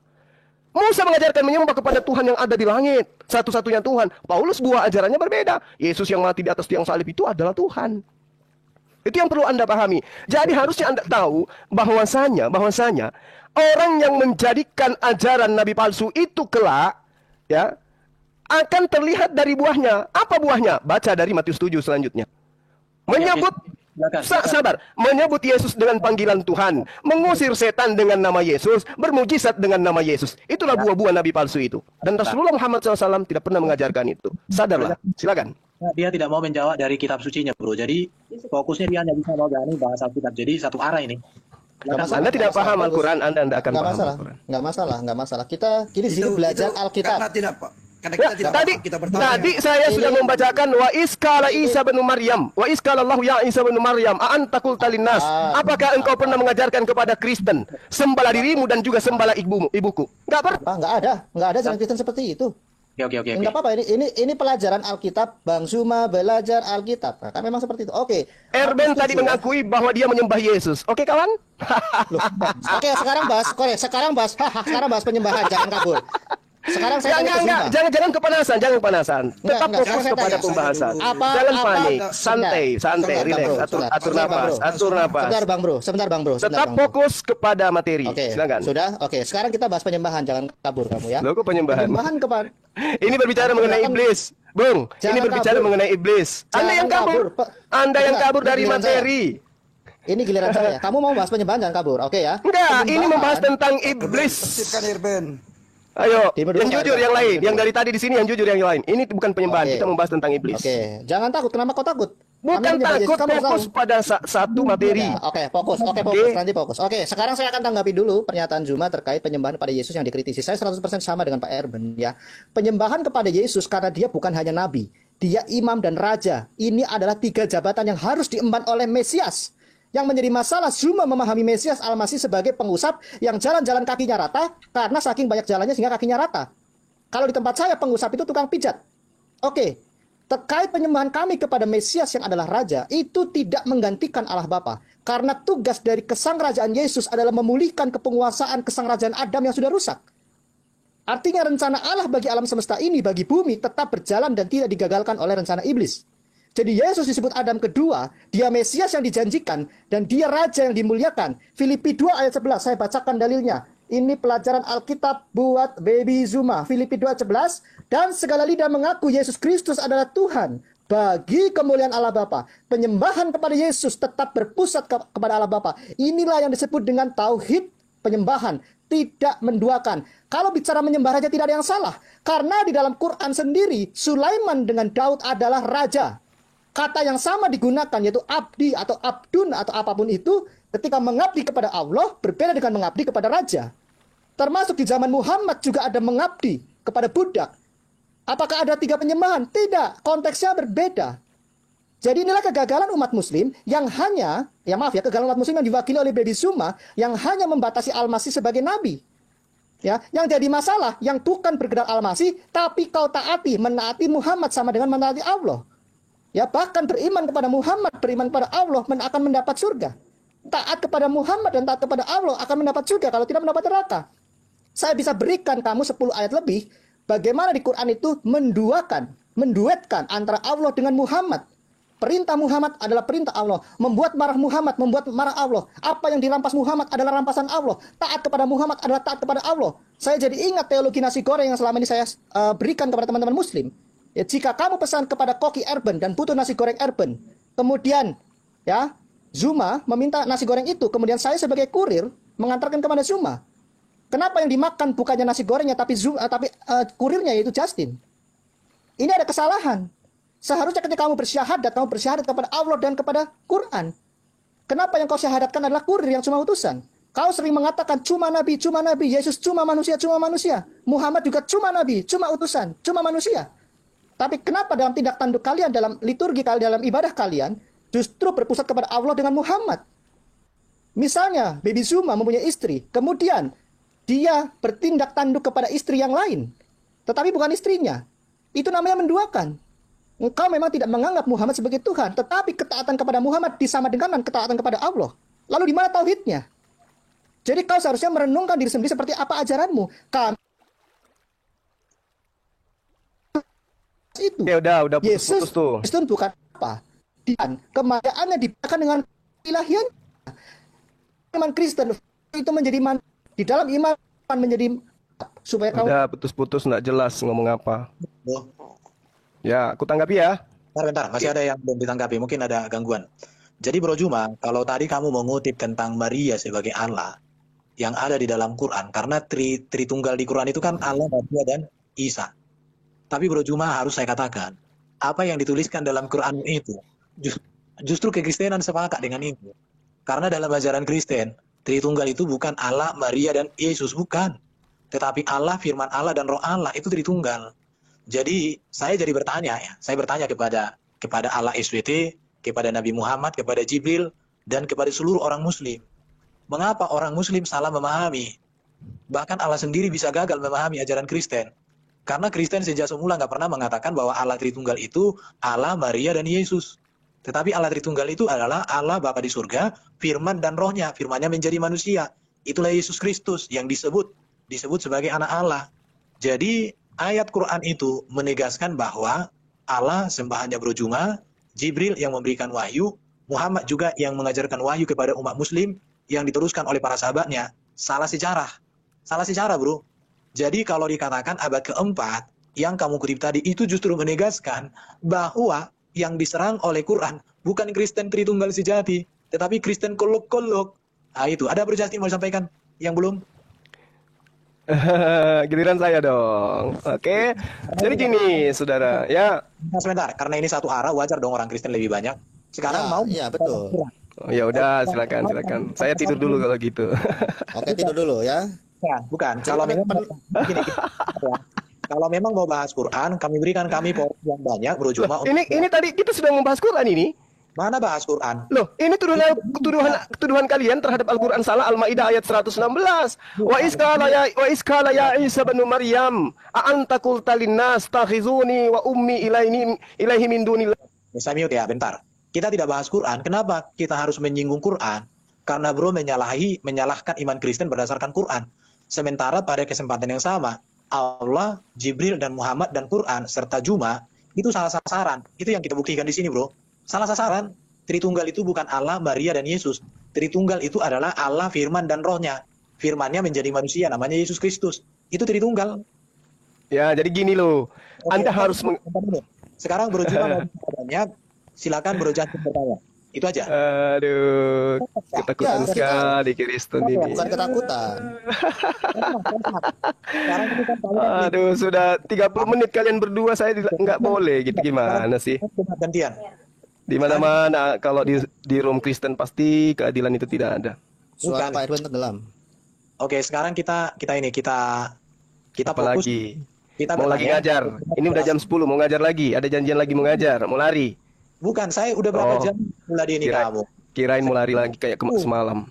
Mana pernah aku Ayo lari? giliran saya dong, gimana sih? Kalian cuma Ini cuap-cuap tanpa data. Aku mau menyampaikan tentang Bible berdata. Gimana sih teman-teman ini ah?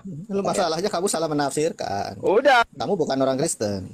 bentar. Tadi kan Bro Juma itu kan banyak memelintir ayat-ayat dan kita menjawab wajar lebih. Melintir itu data di kitab saudara. Justru kalian yang mau melintir data-data di kitab Anda sendiri. Ya coba bahas ayat per ayat, berani nggak? Kamu jangan comot-comot sana dong. Ajak kami lari-lari, kami juga bisa. Kami juga bisa comot-comot sana. Tapi kamu nggak boleh seperti itu, Bang. Mute dong. Kok nggak usah ketakutan lah. Konsekuensinya hidup sesama dengan Suma. Memang harus kayak gitu. Gini, kenapa saya mute? Kenapa saya mute? Karena suaramu kencang banget. Itu Kalau kamu nggak kuat, inkarnasi jadi toke. Jangan berhadapan dengan manusia Suma. Nggak Gitu bisa loh. itu Pak Suma sama. Loh, Ini suara kenapa menang-menangan ketakutan? suara ini. Ini Bukan, orang kenapa? menang-menangan mic. Kenapa saya di mute? Kenapa saya nggak dikasih kesempatan? bukan. Kamu beli mic itu yang beli mic Loh. itu yang sedikit mahal. Ini pecah kayak ember pecah, Bro. Nggak usah nyari yang pribadi kalau nggak kuat.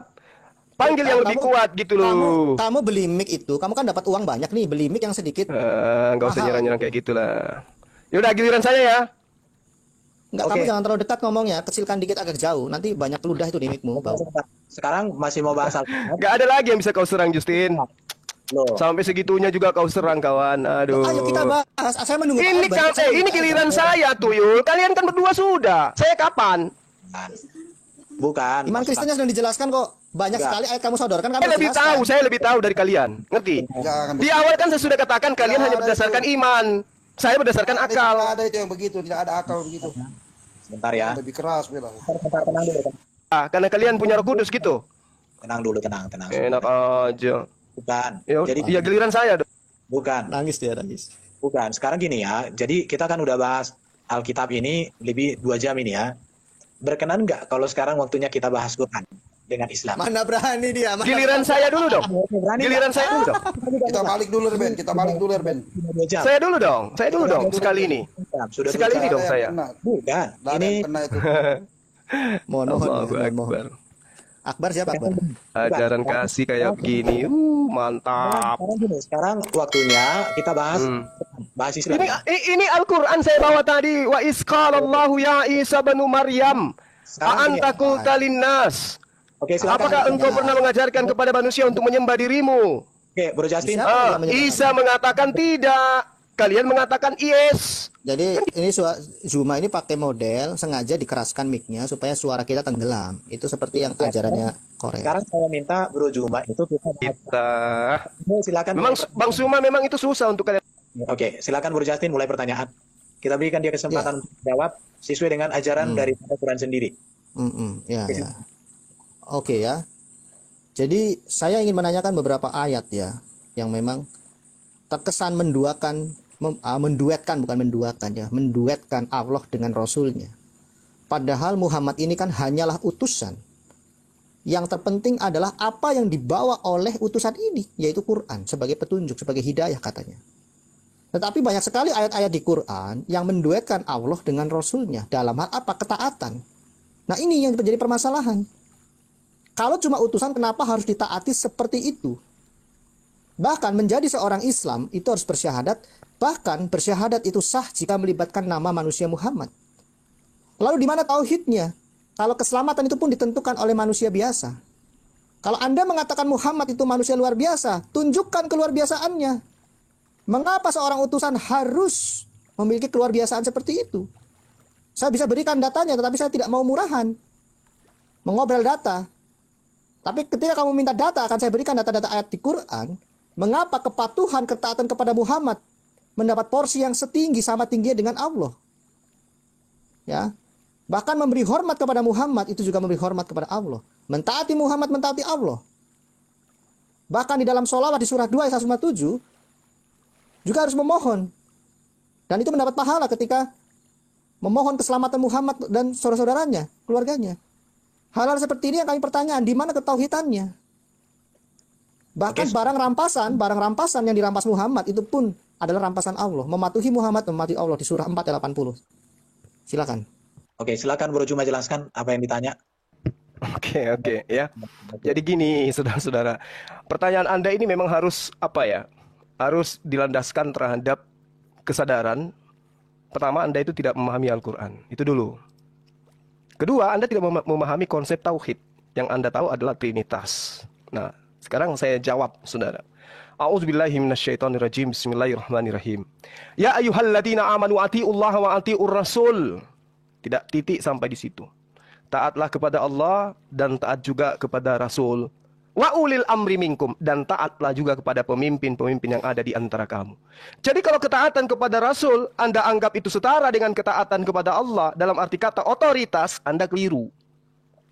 Jadi gini, ketika taat kepada Rasulullah Muhammad SAW, semakin orang taat kepada Rasulullah Muhammad SAW, maka buah daripada ketaatannya itu adalah semakin orang itu menyembah hanya satu Tuhan, yaitu Allah Subhanahu wa Ta'ala.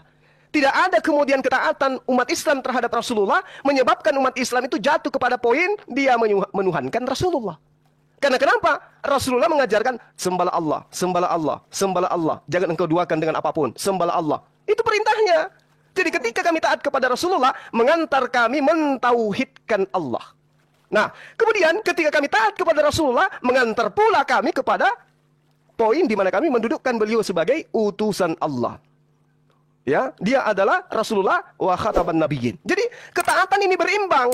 Ketika kami taat kepada Allah, taat kepada Rasulullah, maka ketaatan kami ini dua arah. Taat kepada Tuhan, taat kepada utusan Tuhan. Itu, jadi nggak bisa dipisahkan. Karena yang mengajarkan kami bertuhan kepada Allah adalah Rasulullah. Yang mengajarkan kemudian kami menjadikan beliau adalah Rasul adalah Allah melalui Al-Quran. Jadi dua ini nggak bisa dipisahkan. Jadi jangan Anda mengatakan sama seperti di dalam kitab saudara. Bahwasanya taat kepada Yesus adalah Al-Quran dulu. Gitu. Al-Quran dulu, bro, jangan gatal ke situ. Al-Quran dulu, silakan. Jangan panik, santai, relax. Enggak, saya mengingatkan ke. Enggak, masalahnya saya ini dosen dua agama besar. Jadi kalau ada sedikit itu penjabaran, maklumi aja, gitu ya. Gini. Kamu kayak enggak mengenal saya aja. Ada Jadi, dosen yang keras suaranya, bro. Dosen itu selalu mengerti kalau dikasih tahu. Coba gitu, kamu tahu semua. Kalau enggak gitu. dong. Oke, Oh gitu. Pantasan kalian itu saya seperti tanya anu dulu, ya. ya. Sabar dulu, saya belum. Saya bukan membahas otoritas. Kenapa kau bawa ulil amri? Ini bukan konteksnya kepada pemerintahan. Saya belum kalau kau selesai. tadi, sebentar. Kalau ya supaya kamu dapat poinnya, kamu tidak begini, bro. Ini masalah ketaatan kepada manusia, bukan perintahnya. Tapi kenapa kau belokkan kepada perintahnya, perintah Muhammad? Kalau ada perintah Muhammad, berarti ada dua perintah. Misalnya gitu ya, masuk ke toilet pun harus pakai kaki kanan dulu misalnya. Kemudian minum juga harus duduk, harus ini, harus itu. Di mana Quran mengatur itu? Kemudian apa lagi ya? Cebok harus pakai batu misalnya. Kemudian apa lagi yang dijelaskan di hadis? Lalu di mana kegagahan Quran kalau harus diterjemahkan atau dijelaskan oleh hadis Muhammad? Kenapa Quran sebagai hadis Allah kira seperti itu tidak bisa berdiri sendiri, tertutupi oleh hadis Muhammad? Sampai urusan hal-hal yang seperti bersin itu adalah keluar kucing, tidak sholat itu dikencingin jin, apapun itu bukan Quran. Yang kami pertanyakan itu, mengapa terlalu berlebihan? Ada 6.600 ayat Quran, mungkin ada kurang lebih karena saya dengar juga ada yang dimakan rayap atau kambing, tetapi harus dijelaskan oleh ratusan ribu hadis, dan di dalamnya memuat sekian kata, artinya ada jutaan kata, menerangkan sekian belas ribu kata. Lalu di mana ketauhidan dari firman Allah itu, yaitu Quran, yang harus dijelaskan oleh perintah-perintah Muhammad? Seperti analogi saya tadi, kamu hanya punya satu istri misalnya, tetapi kamu memperlakukan wanita lain seperti istrimu, kamu tidak mengatakan dia istri. Demikian juga hal ini, kalau memang berpusat kepada Allah dan Qur'annya sebagai petunjuk bagi keselamatan umat manusia, kenapa harus dijelaskan seperti itu? Ini yang menjadi persoalan. Di mana ketauhidannya? Kalau harus disandingkan Allah dan Rasulnya. Saya berikan contoh, Israel, bangsa Israel, ya, ketika menganut monoteisme ketat, Musa pun tidak mencantumkan namanya di dalam syahadat Israel. Pengakuan Israel, pengakuan iman, Shema Israel. Tidak ada kata Musa, kurang besar apa Musa?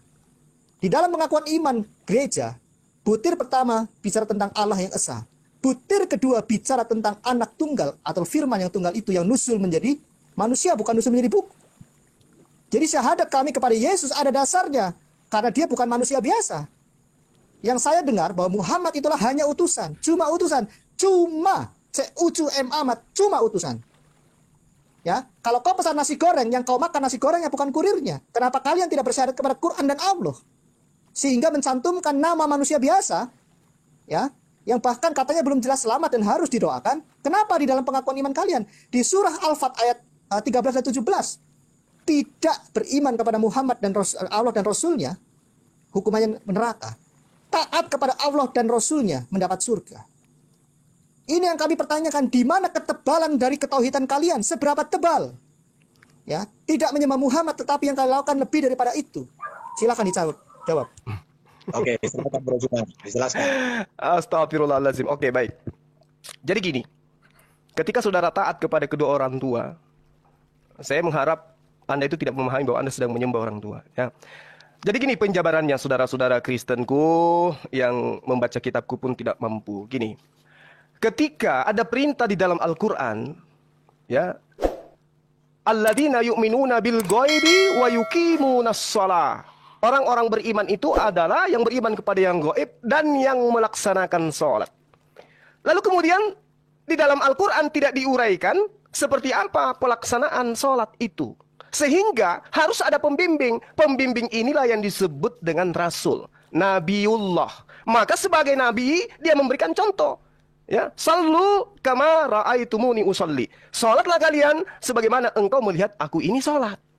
Ketika ada perintah sholat, cara-caranya diperintahkan, dicontohkan oleh Rasulullah. Kami mengikut kepada dia.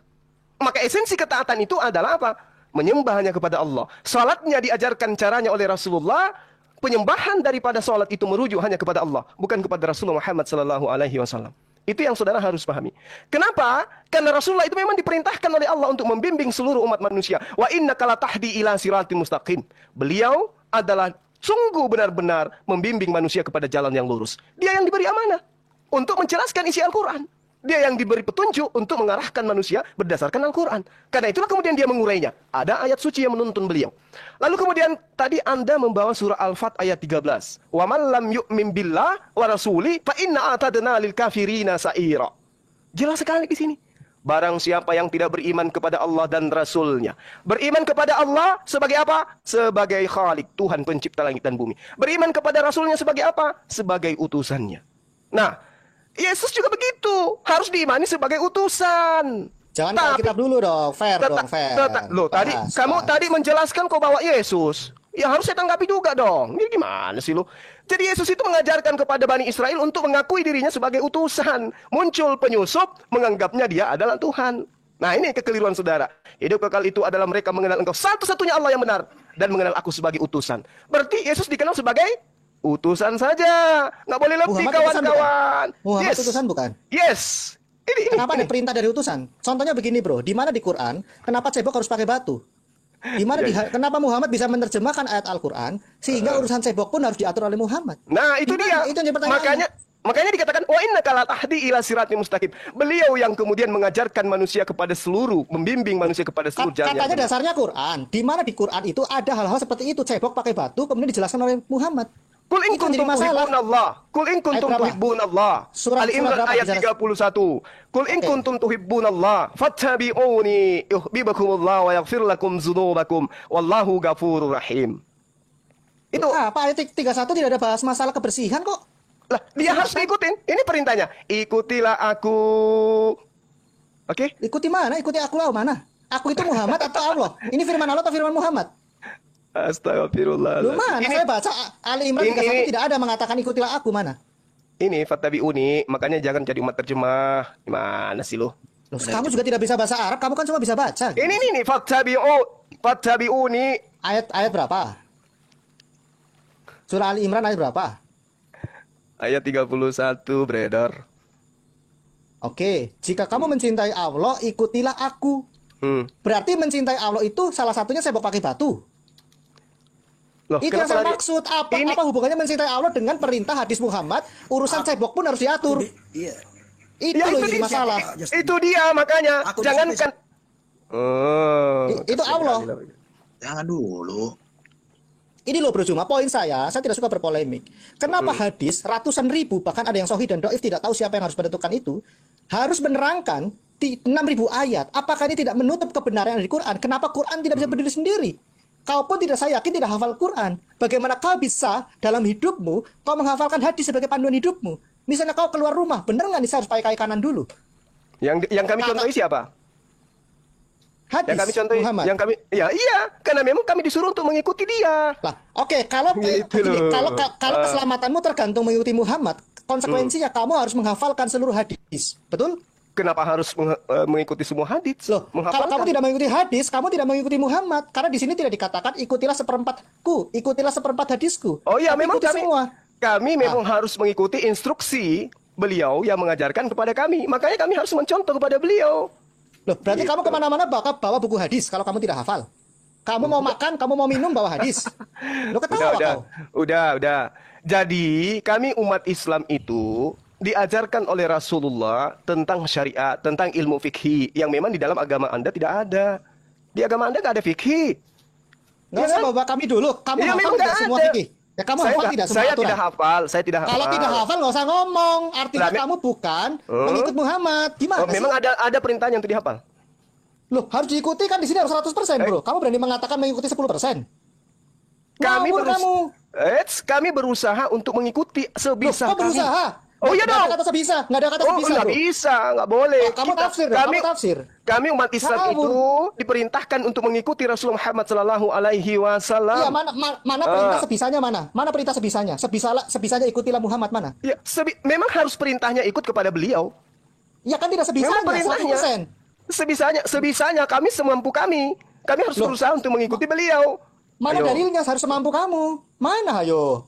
Mana Bukan dalilnya? masalah Begini, mana Bro. dalilnya, bukan masalah mana dalilnya. Ini perintahnya jelas untuk mengikuti beliau. Ya kan? Iya, tapi tidak ada sebisanya di situ. Harus ikuti 100% berarti dong. Apanya? Oh, nggak ada juga Semampu, perintah. Nggak ada juga. Tidak ada juga Berarti ambigu. perintahnya. Berarti ambigu multi tafsir dong. Nggak jelas. Bukan. Nah, bingung kau, bingung. Enggak dong, Bukan, enggak dong. bukan. Loh, yang benar yang mana? Sebisanya atau harus semuanya? Perintahnya itu kemudian jelas mengikuti Rasulullah Muhammad Sallallahu Alaihi Wasallam. Ya kamu tadi menambahkan sebisanya, mencret kamu. Enggak dong. Makanya ada dalilnya di dalam Al-Quran. Makanya belajar Al-Quran kalau mau membahas Al-Quran. Dia mana dalilnya dari tadi? Ini la yukallifullahu nafsan illa wus'aha laha ma kasabat wa 'alaiha ma iktasabat. Surah berapa? Surah berapa? Jangan lari, Surah berapa? Macam tahu aja Quran. Ya, mana hafal juga kau. Surah berapa? Surah Al-Baqarah. Al-Baqarah ayat? Saya Klik lupa itu ayat di berapa. handphone. Ya sudah kalau lupa nggak usah diomong-omong. Yang jelas dikatakan la yukallifullahu nafsan illa wus'aha laha ma kasabat wa 'alaiha ma iktasabat. Iya, mana? Artinya kemana-mana kamu mengikuti Muhammad, kamu harus tanteng-tanteng habis. Dan saya Allah yakin tidak membebani seseorang melainkan sesuai dengan kesanggupannya. ngarang, tafsir kamu. Saya pastikan la yukallifullah. Sebentar. Ayo. Tidak Allah bebankan, Allah tidak bebankan, tidak dibebani oleh Allah Bentar. seseorang melainkan nafsan seseorang illa kecuali usaha dengan kesanggupannya. Sebentar ya.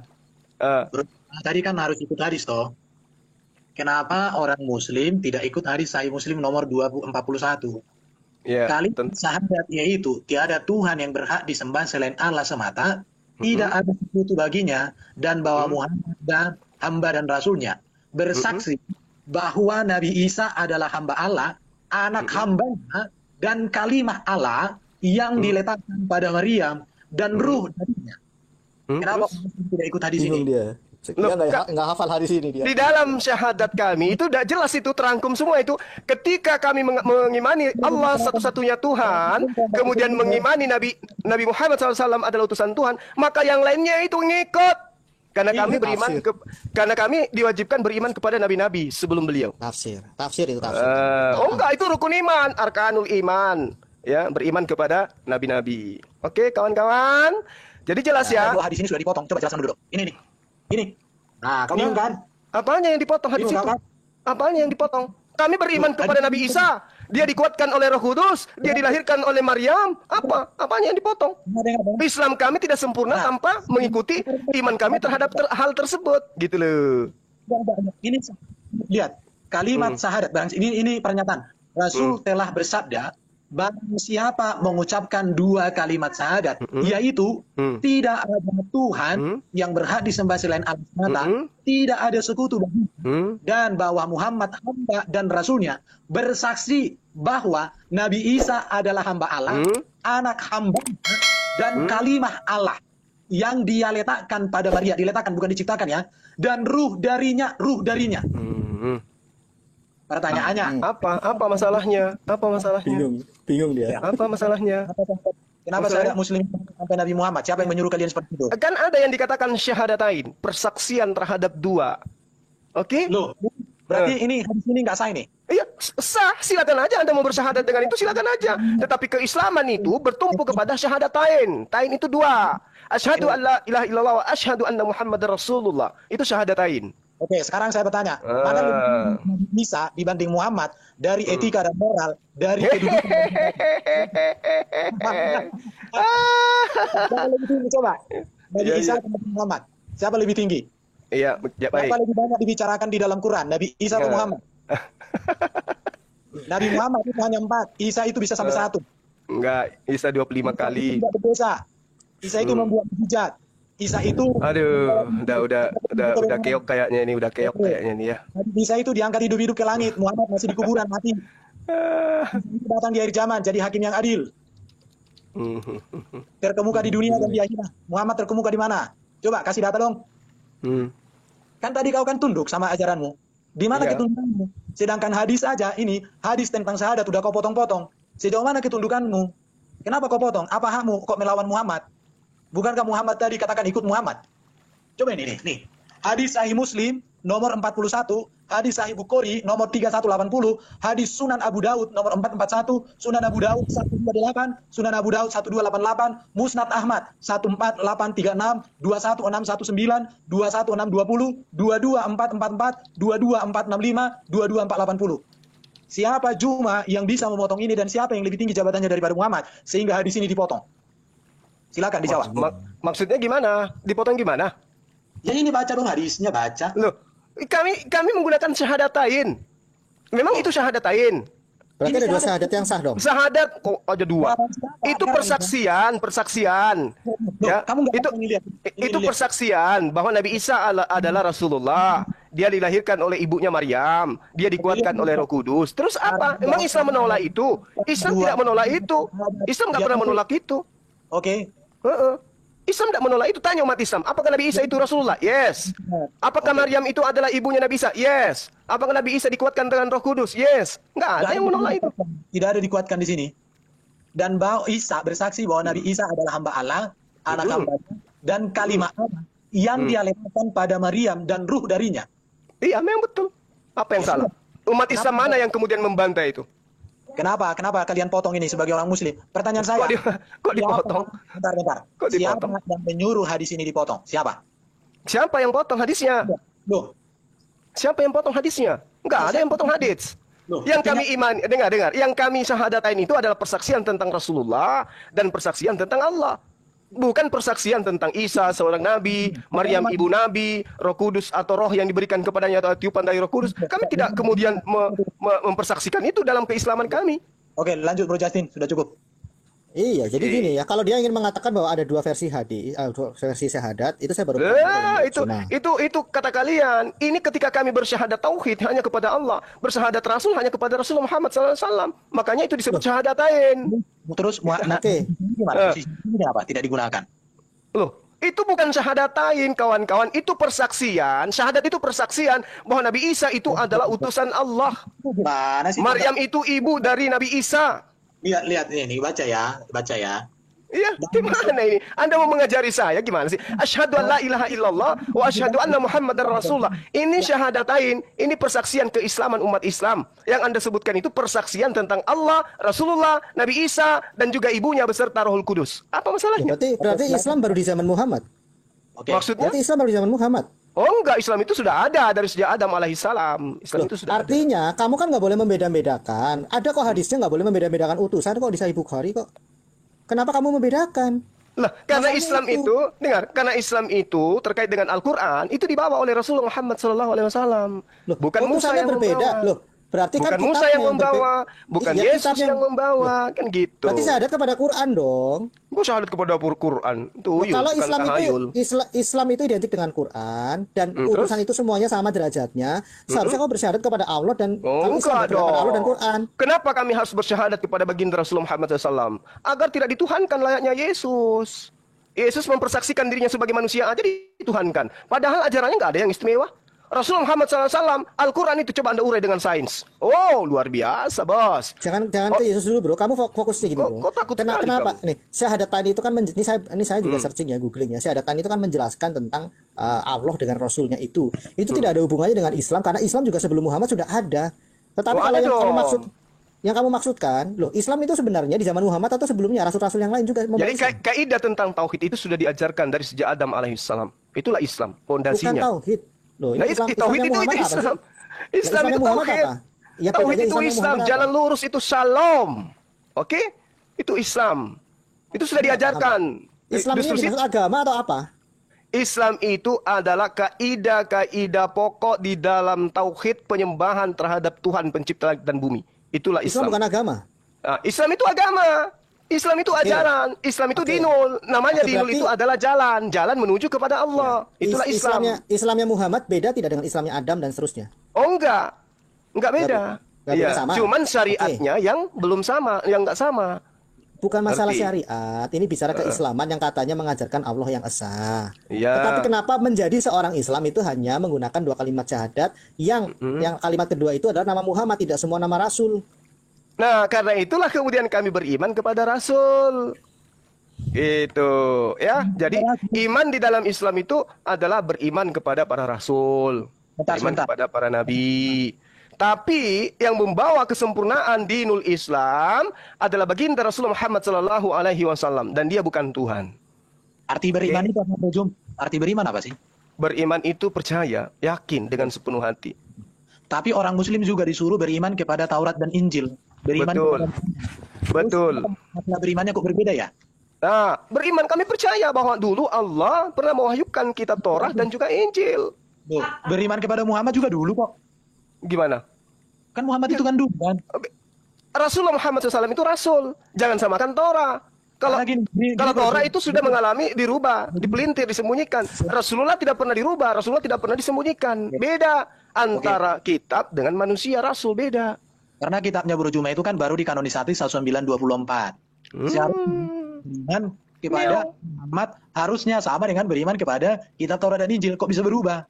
Kalau Muhammad menati Muhammad, tiba-tiba beriman kepada Taurat dan Injil, kok hanya mengakui itu pernah ada? Gimana itu? Jelas dong, itu pernah ada diwahyukan kepada bangsa Israel melalui perantaraan tangan Nabi Musa alaihissalam dan juga Nabi Isa alaihissalam, datang kepada kaumnya yang tegar tengkuk. Oke, mantap.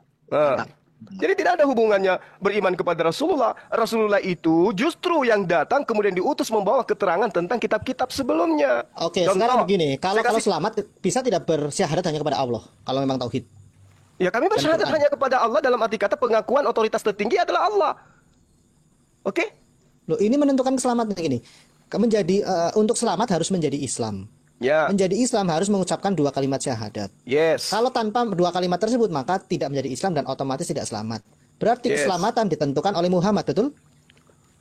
Bukan ditentukan oleh Rasulullah Muhammad sallallahu alaihi wasallam, tetapi ajaran yang kemudian dibawa oleh Rasulullah Muhammad sallallahu alaihi wasallam, "Qul in kuntum tuhibbunallah fattabi'uni yuhibbukumullah wa yaghfir lakum dzunubakum wallahu ghafurur rahim." Katakan kepada seluruh manusia, wahai Muhammad, jika engkau ingin dicintai oleh Tuhan pencipta langit dan bumi, maka ikutlah kepada aku. Niscaya pencipta langit dan bumi akan mencintaimu dan mengampuni dosa-dosamu.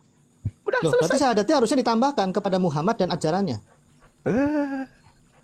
Sih? Kok mendesah? Kok teriak? Jadi orang kalau sudah beriman kepada Rasulullah Muhammad sallallahu alaihi wasallam berarti beriman kepada ajarannya. Nah, itu kan kesimpulanmu. Kalimatnya tidak mengatakan begitu. Jangan ya udah. Ya itu pemahaman saya dan saya tidak mau ikuti kemauanmu karena kamu manusia pun kau Tuhan kan. Kan gitu. Mana dasar Quran mengatakan bahwa syahadat itu harus dikurangi seperti itu? Loh, mana juga pengakuan Al-Quran syahadatnya harus seperti yang kamu mau. Loh, berarti ambigu dong. Kamu menambahkan sesuai pemahamanmu. Justru kamu yang menginginkan menyesatkan kami dengan dalilmu yang buta-buta itu. Loh, kami ada dalil. Fattabi'uni yuhibbukumullah wa yaghfir lakum dzunubakum. Ada dalil yang jadi pegangan. Lah kamu mana dalilnya? Surah berapa? Ali Imran ayat 31. Ali Imran ayat 31. Yo, Oke, ya. Oke, Ali Imran ayat 31. Kita lihat. Katakanlah dalam kurung Muhammad, jika kamu mencintai Allah, ikutilah aku. Muhammad, niscaya Allah mencintaimu dan mengampuni dosa-dosamu. Allah Maha Pengampun dan Maha Penyayang. Oke, berarti kamu artikan ini mengikuti Muhammad, mengikuti ajarannya. Yes. Oke, berarti kamu harus mengikuti semua ajaran Muhammad dengan sempurna supaya keselamatanmu sempurna, betul? La yukallifullahu nafsan illa wus'aha. Tadi kan sudah kuajarkan samamu. Surah berapa? Surah Al-Baqarah. Lupa saya ayatnya. Yang pada intinya, la yukallifu, tidak dibebani atau tidak membebani oleh Allah seseorang, melainkan sesuai dengan kesanggupan orang tersebut. Enggak ada Gitu. itu, enggak ada itu. Itu tambahan. Soalnya kamu enggak La ayat, yukallifullahu nafsan illa wus'aha. Gimana sih? Ini Mana Al-Quran. ada? Saya lagi baca Al-Baqarah. Ini Al-Quran kawan, bukan Bible. Kalau di Bible ya mungkin terjemahan demi terjemahan rubah. Kalau ini Al-Quran nggak bisa. Iya, Al-Baqarah. Saya akan ditegur oleh para ulama, ditegur oleh guru-guru saya kalau saya keliru. Nggak boleh. La yukallifullahu nafsan illa wus'aha. Oke, saya terima itu dulu. Berarti ada dua ajaran, yaitu ajaran Allah dan ajaran Muhammad, betul? Gimana? Berarti ada dua ajaran yang kamu ikuti, ajaran Allah dan ajaran Muhammad, betul? Satu ajaran dong. Kamu ini gimana toh? Oke, Satu sekarang ajaran. begini bro, kalau memang satu ajaran, makanya tadi contoh kecil ya, misalnya ada setan kencing di telinga dan sebagainya. Itu di mana di Quran tuh mengajarkan itu, sehingga harus dijelaskan. Apalagi kalau ditanya bagaimana kita membersihkan kencing setan, apakah pakai rinso, pakai wipol atau apa, kan bingung. Dan kamu juga harus kencing sambil duduk, bukan berdiri. Yang saya perhatikan di toilet umum banyak orang Muslim kencing sambil berdiri. Nah, berarti Apalagi melanggar cebok sampai batu. berarti- Nah iya berarti- cebok. berarti kamu kencing kalau kamu melanggar sunnah gitu loh. Loh, mana dasar ayat Qur'annya terkait kencing juga harus diatur, bro. Dan saya yakin kalau kamu kencing juga berdiri, bukan jongkok. Mana bisa kamu kencing berdiri, kencing jongkok. Nah, cebok sampai batu, saya yakin kamu cebok pakai air. Ini yang jadi permasalahan, di mana dasar Oh Quran iya, hal seperti itu. memang begitu kalau orang manusia terjemah yang kayak begitu, nggak ngerti asbabul wurud hadisnya apa. Padahal Al-Quran sudah mengatakan wahudaw wa busyra lil mu'minin. Rasulullah Muhammad SAW menjadi petunjuk serta berita gembira bagi orang-orang beriman. Jadi dia memberikan petunjuk. Apa petunjuk yang diberikan ikutin. Ini sudah legalitasnya ada. Legitimasi dari Allah terhadap kenabian dan kerasulan beliau. Tidak sama seperti Paulus. Tidak ada legalitas dari Yesus. Ada, secara Rasul bilang, tapi saya jelaskan. Iya, ini begini. Sekarang bahas Itu Islam pernyataan dulu. Paulus sendiri yang di kisah para Rasul itu. Bukan. Ananias juga bersaksi ketika surat itu ditulis, Ananias masih hidup. Bentar, Bu. Gini, kamu tadi belum bisa membuktikan, sebentar ya. Loh, kamu sekarang kamu hafal berapa hadis? Kamu hafal berapa hadis? Saya nggak hafal, biar satu pun enggak.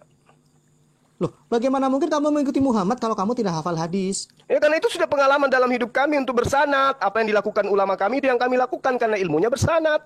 Loh, bukan ulama, Muhammad. Kamu Loh, nah contoh di Muhammad. sinilah bedanya Kristen dengan Islam.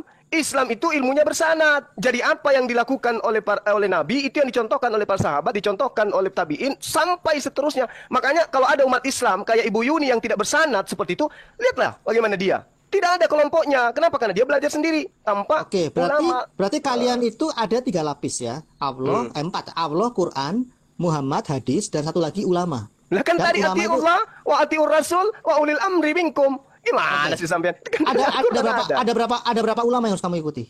Ya, dengar. Sanad itu adalah mata rantai penyampaian pengajaran dari Rasulullah.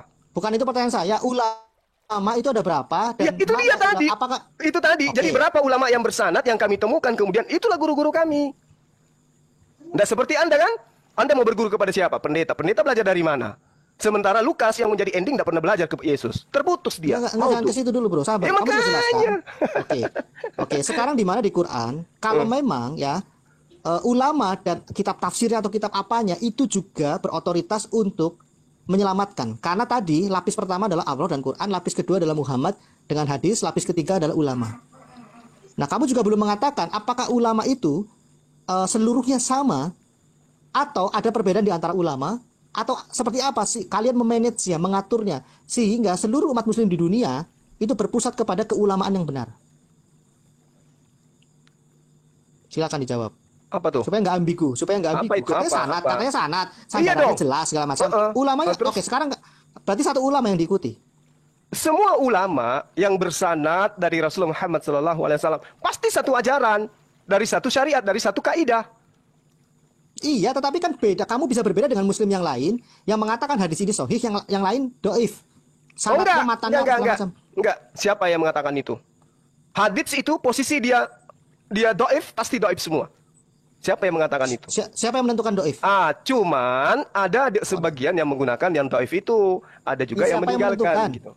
Ya ulama hadits lah. Siapa? Ulama hadits. Ya siapa? Kok siapa pula? Ya ulama hadits. Ya siapa ulama? Kok jadi satu orang? Ulama hadits itu banyak.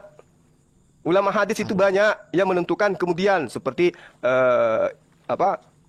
Imam Bukhari, Muslim, Daud, Tirmizi, banyak itu ulama hadits yang kemudian mengatakan ini sahih, ini dhaif. Oke? Justru di hadis-hadis yang kamu sebutkan itulah ditemukan ada yang dhaif dan yang macam-macam. Ini pernyataan dari gereja tentang hadits. Lalu dari mana? Bentar, pertanyaan dari mana? Siapa yang menentukan hadis itu doi, palsu atau apa? Lah kan tadi sudah dikatakan ulama hadits. Siapa ulama hadis Siapa itu? yang mengontrol? Iya. Siapa yang menentukan ulama ini benar? Siapa coba? Jadi gini. Di dalam pemahaman kami umat Islam itu ya, ini jauh beda dengan agama kalian ya. Memang tidak ada itu sanad. Yang ditanya itu bro, siapa ulama itu yang menentukan hadis itu palsu, doi, ma'hudu, sohi? Kan saya katakan tadi ulama hadits. Siapa? Iya kan? Ulama hadits masa Nggak tahu dia. sahih apa yang biasa kalian baca? Ulama ini hadits ini apa yang kalian biasa baca? Ini ada di depan saya ada hadis ini. Ada hadis Sahih Bukhari. Nah, itu yang disebutkan. Gimana sih? Aduh. Justru yang ditanya di dalam hadis Sahih Muslim, Abu Dawud, Sunan Ahmad, hadis Bukhari masih ada terdapat yang doib, ada yang palsu dan lain. Oh iya memang. Iya memang, karena mereka ini adalah ulama hadits ini, mereka inilah yang mengurai tentang sanad itu mata rantai. Contoh misalnya, apakah ada pemberitaan yang mengatasnamakan Urwah bin Zubair? Urwah bin Zubair ini dapat dari mana? Dia katakan dari Sa'id bin Musayyab misalnya. Terus Urwah bin Zubair ini menjatuhkan ilmunya kepada siapa? Nabi Al-Madani. Lalu kepada siapa? Hasan Al-Basri. Sampai kepada perawi gitu loh. Runut dia, mereka bertemu, duduk berhadapan, lalu kemudian menyampaikan, setelah menyampaikan memiliki murid, menyampaikan lagi dan seterusnya. Kalau mata rantai penyampaian itu sampai kepada Rasulullah, satu, kalau dia adalah orang-orang saleh yang tidak punya cacat, maka sahih. Tapi kalau sampai, tapi ada di antaranya yang pernah dikatakan oleh orang-orang sezamannya pembohong, pendusta, atau dia cacat ingatan, maka dia lemah. Oke. Itu perlu Anda pahami, ajaran Islam itu tidak pernah putus.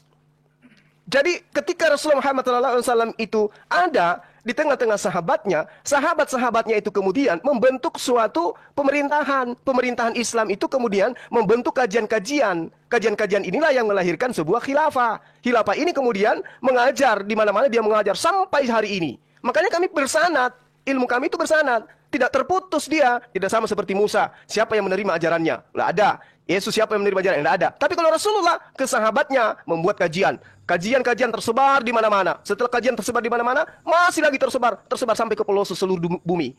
Ini ajaran bersanad, bermatai rantai. Tidak ada terputus-putus gitu. Apakah Bukhari itu mengumpulkan kitab-kitab hadis, kemudian dia salin ulang, atau Bukhari ini langsung menemui para perawinya? Itu pertanyaan saya, bagaimana per jam dia bisa mengumpulkan 7 hadis. Kan zaman dulu belum ada Zoom, belum ada telepon. Bagaimana mungkin? Apakah dia mengadakan sidang, seluruh perawi itu dikumpulkan? Dan dia tidak pernah ke tanah Arab. Pernah ke tanah Arab. Dan dia tidak pernah ke Arab, pakai telepati. Iya. Ya, silakan jawab lah. Jadi gini.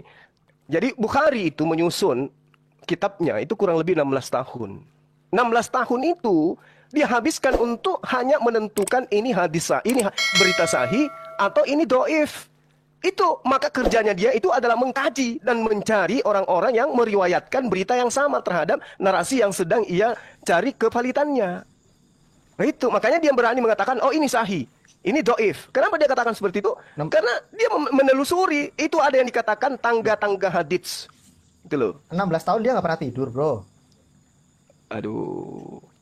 Loh kok 600.000 hadis dibagi 16 32.000. Ini siapa kalkulator ya?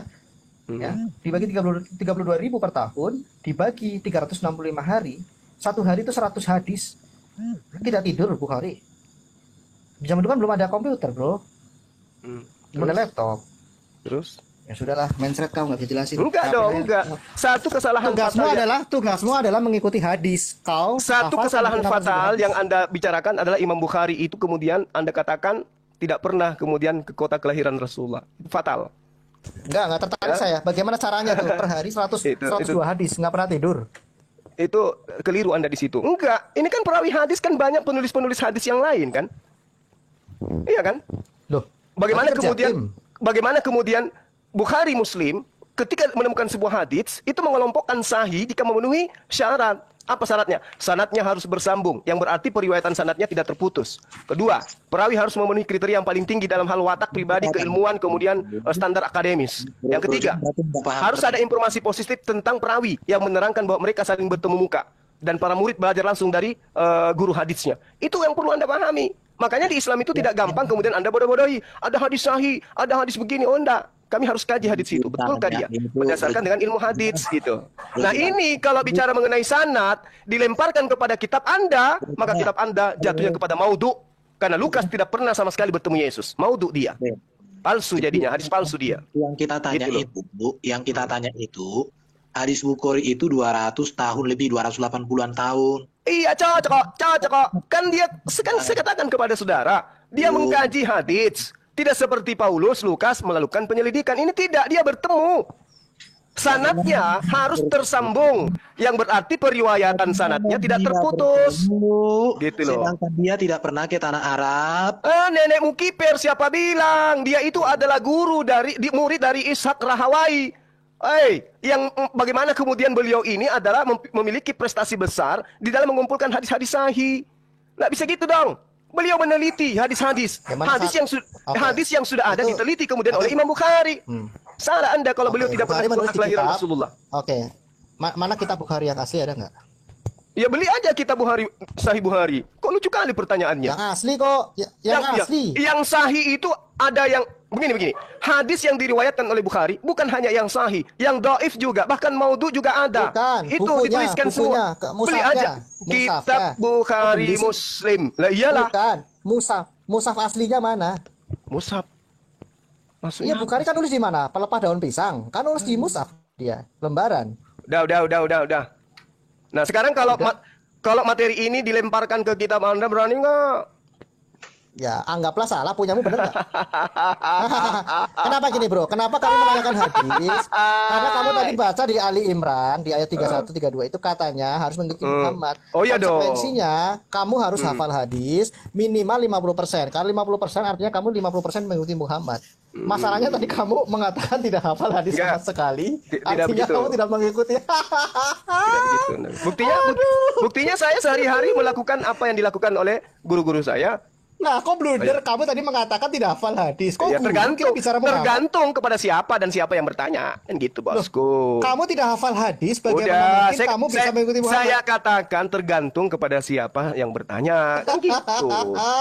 Ya, kitab aja saya hafal di luar kepala, masa kitab saya kagak? Aduh, di mana sih logika Anda? Kalau mau ngibul pakai ukuran, bro. Logikanya di mana? Udahlah. Oke, Pak Erban, dari saya cukup. Jadi intinya, hukumnya adalah harus mengikuti Muhammad, yaitu menghafal hadisnya. Masalahnya Zuma tidak menghafal satupun. Otomatis disimpulkan dia tidak mengikuti Muhammad. Yesus mengatakan begini. Jika kau percaya kepadaku, maka kau akan mengikuti pekerjaan-pekerjaanku. Saya tidak melihat dari Kristen Indonesia ada yang mengikuti pekerjaan Yesus. Jangan pakai pendekatan malin teriak malin. Rasulullah Muhammad SAW itu sholat zuhur, saya sholat zuhur. Isya, saya sholat isya. Apa yang dilakukan semampu saya seperti surah Al-Quran itu saya ikutin. Mana hadisnya? Coba, kamu hafal tidak hadis? Kamu lakukan yang dipraktekkan Yesus apa yang kamu ikuti? Yang Yesus praktekkan apa yang kamu ikuti? Oke. Nggak usah pakai malin teriak maling, bro. Yang saya praktekkan bentar. Aduh, udahlah. Dari Yesus itu jangan mengingini istri orang lain, apalagi mantan anak mantu. Jangan harus menghargai anak-anak, diperlakukan anak-anak, bukan dikawini. Nah, itu ajaran Yesus. Kalau ada ajaran Yesus untuk melakukan hal yang abnormal gimana? Baru ajaran Yesus itu ini lagi mengasihi orang yang membenci, bukan mengangkat pedang atau mengancam atau membunuh. Oh, jangan salah. Baru begini, Yesus mengajarkan di surga itu tidak ada pesta seks. Itu kami percaya juga. Baca, sadari. Di dalam kitabmu kalian mengimani Sang Firman itu adalah Yesus. Firman ada firmannya mengatakan di dalam Hakim-Hakim 19 nomor 24. Tetapi ada anakku perempuan yang masih perawan dan juga ada gundiku itu, baiklah bawa keluar, perkosalah dia. Ini ucapan Yesus kan? Suaramu tenggelam kalau dia ngomong. Ini ucapan Yesus kan? Enggak ada ucapan Yesus itu. Lah, katanya dia adalah Sang Firman. Loh, itu yang kamu kutip tadi itu bukan. Loh, Itu katanya penulis. Yesus itu adalah Sang Firman. Firman itu pada mulanya adalah Firman. Firman itu bersama-sama dengan Allah dan Firman itu adalah Allah. Sebentar ya. Ayat yang kamu kutip tadi itu kesaksian penulis kitab tentang seseorang yang menyerahkan budaknya untuk diperkosa karena dia melindungi orang lain. Mulai ngaco. Ini ada perintah. Bentar ya. Ini anak gadis perawanku dan Stop ya. Jadi ayat itu, kisahnya itu justru menunjukkan betapa jahatnya, buruknya karakter orang pada waktu itu. Jadi itu bukan, karena Alkitab itu bukan firman Allah seperti yang kamu pikir dikte, enggak. Itu tulisan kisah-kisah itu. Naik lagi. Jadi harus didengarkan dulu dong kalau orang jelasin. Dia pakai jurus mic-nya diperkeras itu. Jadi suara orang lain tertutup. Kalau kita ngomong, dia ngomong nggak kedengaran kita. Nggak kedengaran ya. Oke, masih ada lagi. Udah cukup lah dulu kurasa ya. Ya, Udah jelas, udah kesimpulan cukup ya? dari saya, kesimpulan dari saya, Zuma terjebak kepada apa yang tadi saya tanyakan ya, dan dia tidak bisa membuktikan bisa keluar dari itu. Ketika dia menyandarkan ada dua perintah, oke lah, dia tetap mengatakan itu tauhid. Tetapi ketika dia mengatakan sebisanya tidak dibebankan, katanya di Al-Baqarah ada. Nah, artinya itu menjadi relatif. Bagaimana mungkin keselamatan itu ditentukan dengan kata sebisanya, semampunya. Dan Zuma yang ketiga, Zuma mengatakan bahwa dia tidak hafal satupun hadis. Artinya, dia sangat tidak bisa mengikuti Muhammad. Malah dia berdiri di balik ulama mencontoh. Ulama pun bagi dia tadi katanya Bukhari hadis, dia tidak mampu menjawab bagaimana validitas dari hadis Bukhari. Ya, inilah logika seperti ini yang saya pikir tidak akademis, dia tidak mampu membuktikan itu. Bahkan dengan logika manusia standar pun biasa pun dia tidak mampu. Itu saja dari saya, Pak Irban. Terima kasih. Oke.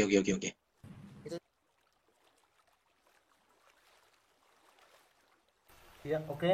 Assalamualaikum warahmatullahi wabarakatuh. Ikhwan fillah rahimakumullah dimanapun berada, netizen yang setia menyimak channel Lensa News Muslim untuk diskusi lintas agama, diskusi edukasi. Sahabat yang diberkati dan dikasihi oleh Tuhan kita Yesus Kristus, kita bersama-sama telah menyaksikan serta menyimak keberlangsungan diskusi atau debat antara apologet Kristen bersama dengan Ustadz Zuma. Dan kita bisa melihat bagaimana para apologet Kristen mereka sangat luar biasa dipakai Tuhan, sehingga mereka bisa mempertanggungjawabkan iman dan keyakinan kepercayaan mereka kepada Yesus Kristus kepada Ustadz Zuma yang merupakan kebanggaan yang selalu dibanggakan oleh umat Muslim seperti itu. Karena kalau kita melihat di setiap debat atau diskusi ketika Ustadz Zuma ada di dalamnya, ruang diskusi itu akan pastinya suasana akan menjadi heboh dan juga rusuh, karena kita akan hanya mendengarkan dan melihat suara Ustadz Zuma yang selalu dia besar-besarkan ketika setiap argumentasi dan data-data yang dia bawakan itu bisa dipatahkan dan bisa juga dibantah kebenarannya. Karena apa? Karena Ustadz Zuma ini kerap kali dia membahas iman kekristenan dan juga kerap kali dia membahas tentang isi Alkitab. Kalau kita melihat perbandingannya, ternyata di setiap diskusi atau debat yang ada Ustadz Zuma di dalamnya, kita bisa memberi penilaian atau kita bisa melihat bagaimana ternyata Ustadz Zuma ini dia lebih banyak membahas tentang kekristenan dan juga isi Alkitab daripada dia mendalami lebih dalam lagi tentang iman keyakinan dia dan juga kitab suci yang dia yakini. Hal ini kan aneh dan lucu, dan ketika dia sendiri yang berkuar-kuar tentang iman kekristenan dan semuanya itu bisa dibantah dan dipatahkan oleh para apologet Kristen, hal ini menimbulkan suatu reaksi yang kurang baik dari Ustadz Zuma, di mana dia selalu membesar-besarkan suara supaya seakan-akan dialah yang lebih benar dan dia juga yang lebih mengerti dan memahami tentang iman kekristenan. Apalagi dia sendiri telah mengklaim dirinya bahwa dia merupakan seorang ahli Alkitab. Kita bisa melihat dari mana sih dia bisa mengangkat atau mengklaim dirinya sebagai seorang ahli Alkitab, sedangkan cara dia mentafsirkan Alkitab saya itu salah. Dia hanya mencomot satu ayat dan dia jadikan hal itu untuk menyerang iman kekristenan tanpa dia membaca keseluruhan ayat dan mencari tahu maksud dan tujuan penulisan dari ayat tersebut. Dan kita bisa melihat bagaimana hal itu pada akhirnya membuat para apologet Kristen menjadi geram.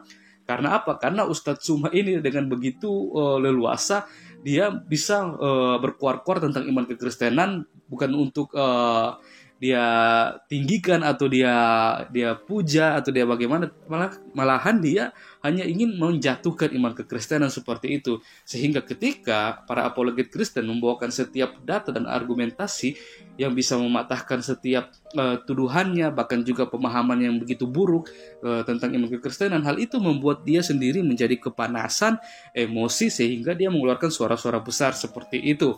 Karena apalagi kalau kita mendengar mereka membahas tentang konsep ketuhanan dari Yesus Kristus sendiri, kita bisa mendengar bagaimana Ustadz Tsuma sendiri seharusnya sudah tidak perlu memperpanjang lagi masalah ini, karena apa yang dibahas atau apa yang dijelaskan oleh para apologet Kristen itu sudah sangat baik dan juga benar dan sesuai dengan data-data yang bisa dibuktikan kebenarannya. Karena konsep ketuhanan yang kami yakini bahwa kami menyembah Allah sebagai Sang Bapa dan juga Yesus sebagai Kristus atau Mesias penyelamat umat manusia.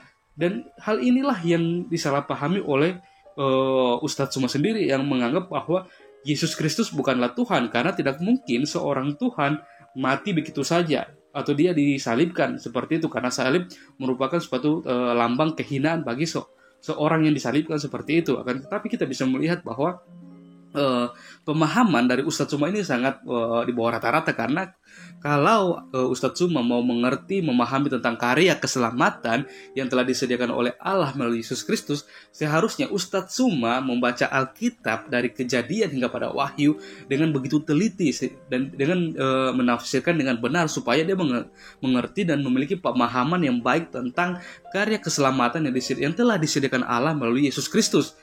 Dan hal inilah yang kerap kali Ustadz Tsuma bantah dan menjadi bahan perdebatan dengan para apologet Kristen. Sehingga pada akhirnya dia sendiri mengeluarkan satu statement. Dia mengatakan bahwa dia merupakan seorang ahli kitab suci atau Alkitab.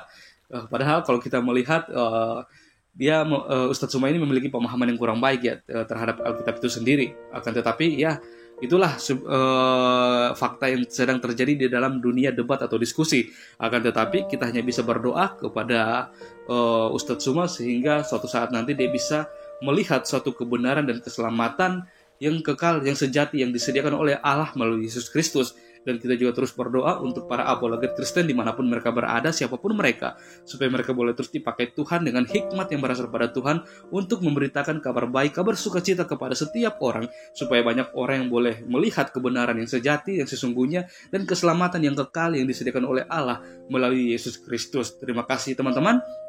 Kiranya debat atau diskusi ini boleh menjadikan suatu bahan edukasi yang baik untuk kita semua, dan kita boleh dicerdaskan untuk bisa berapologet dengan baik. Oke sahabat semua, sekian video saya di hari ini. Sampai berjumpa di video saya selanjutnya. Kiranya Tuhan Yesus memberkati kita semua.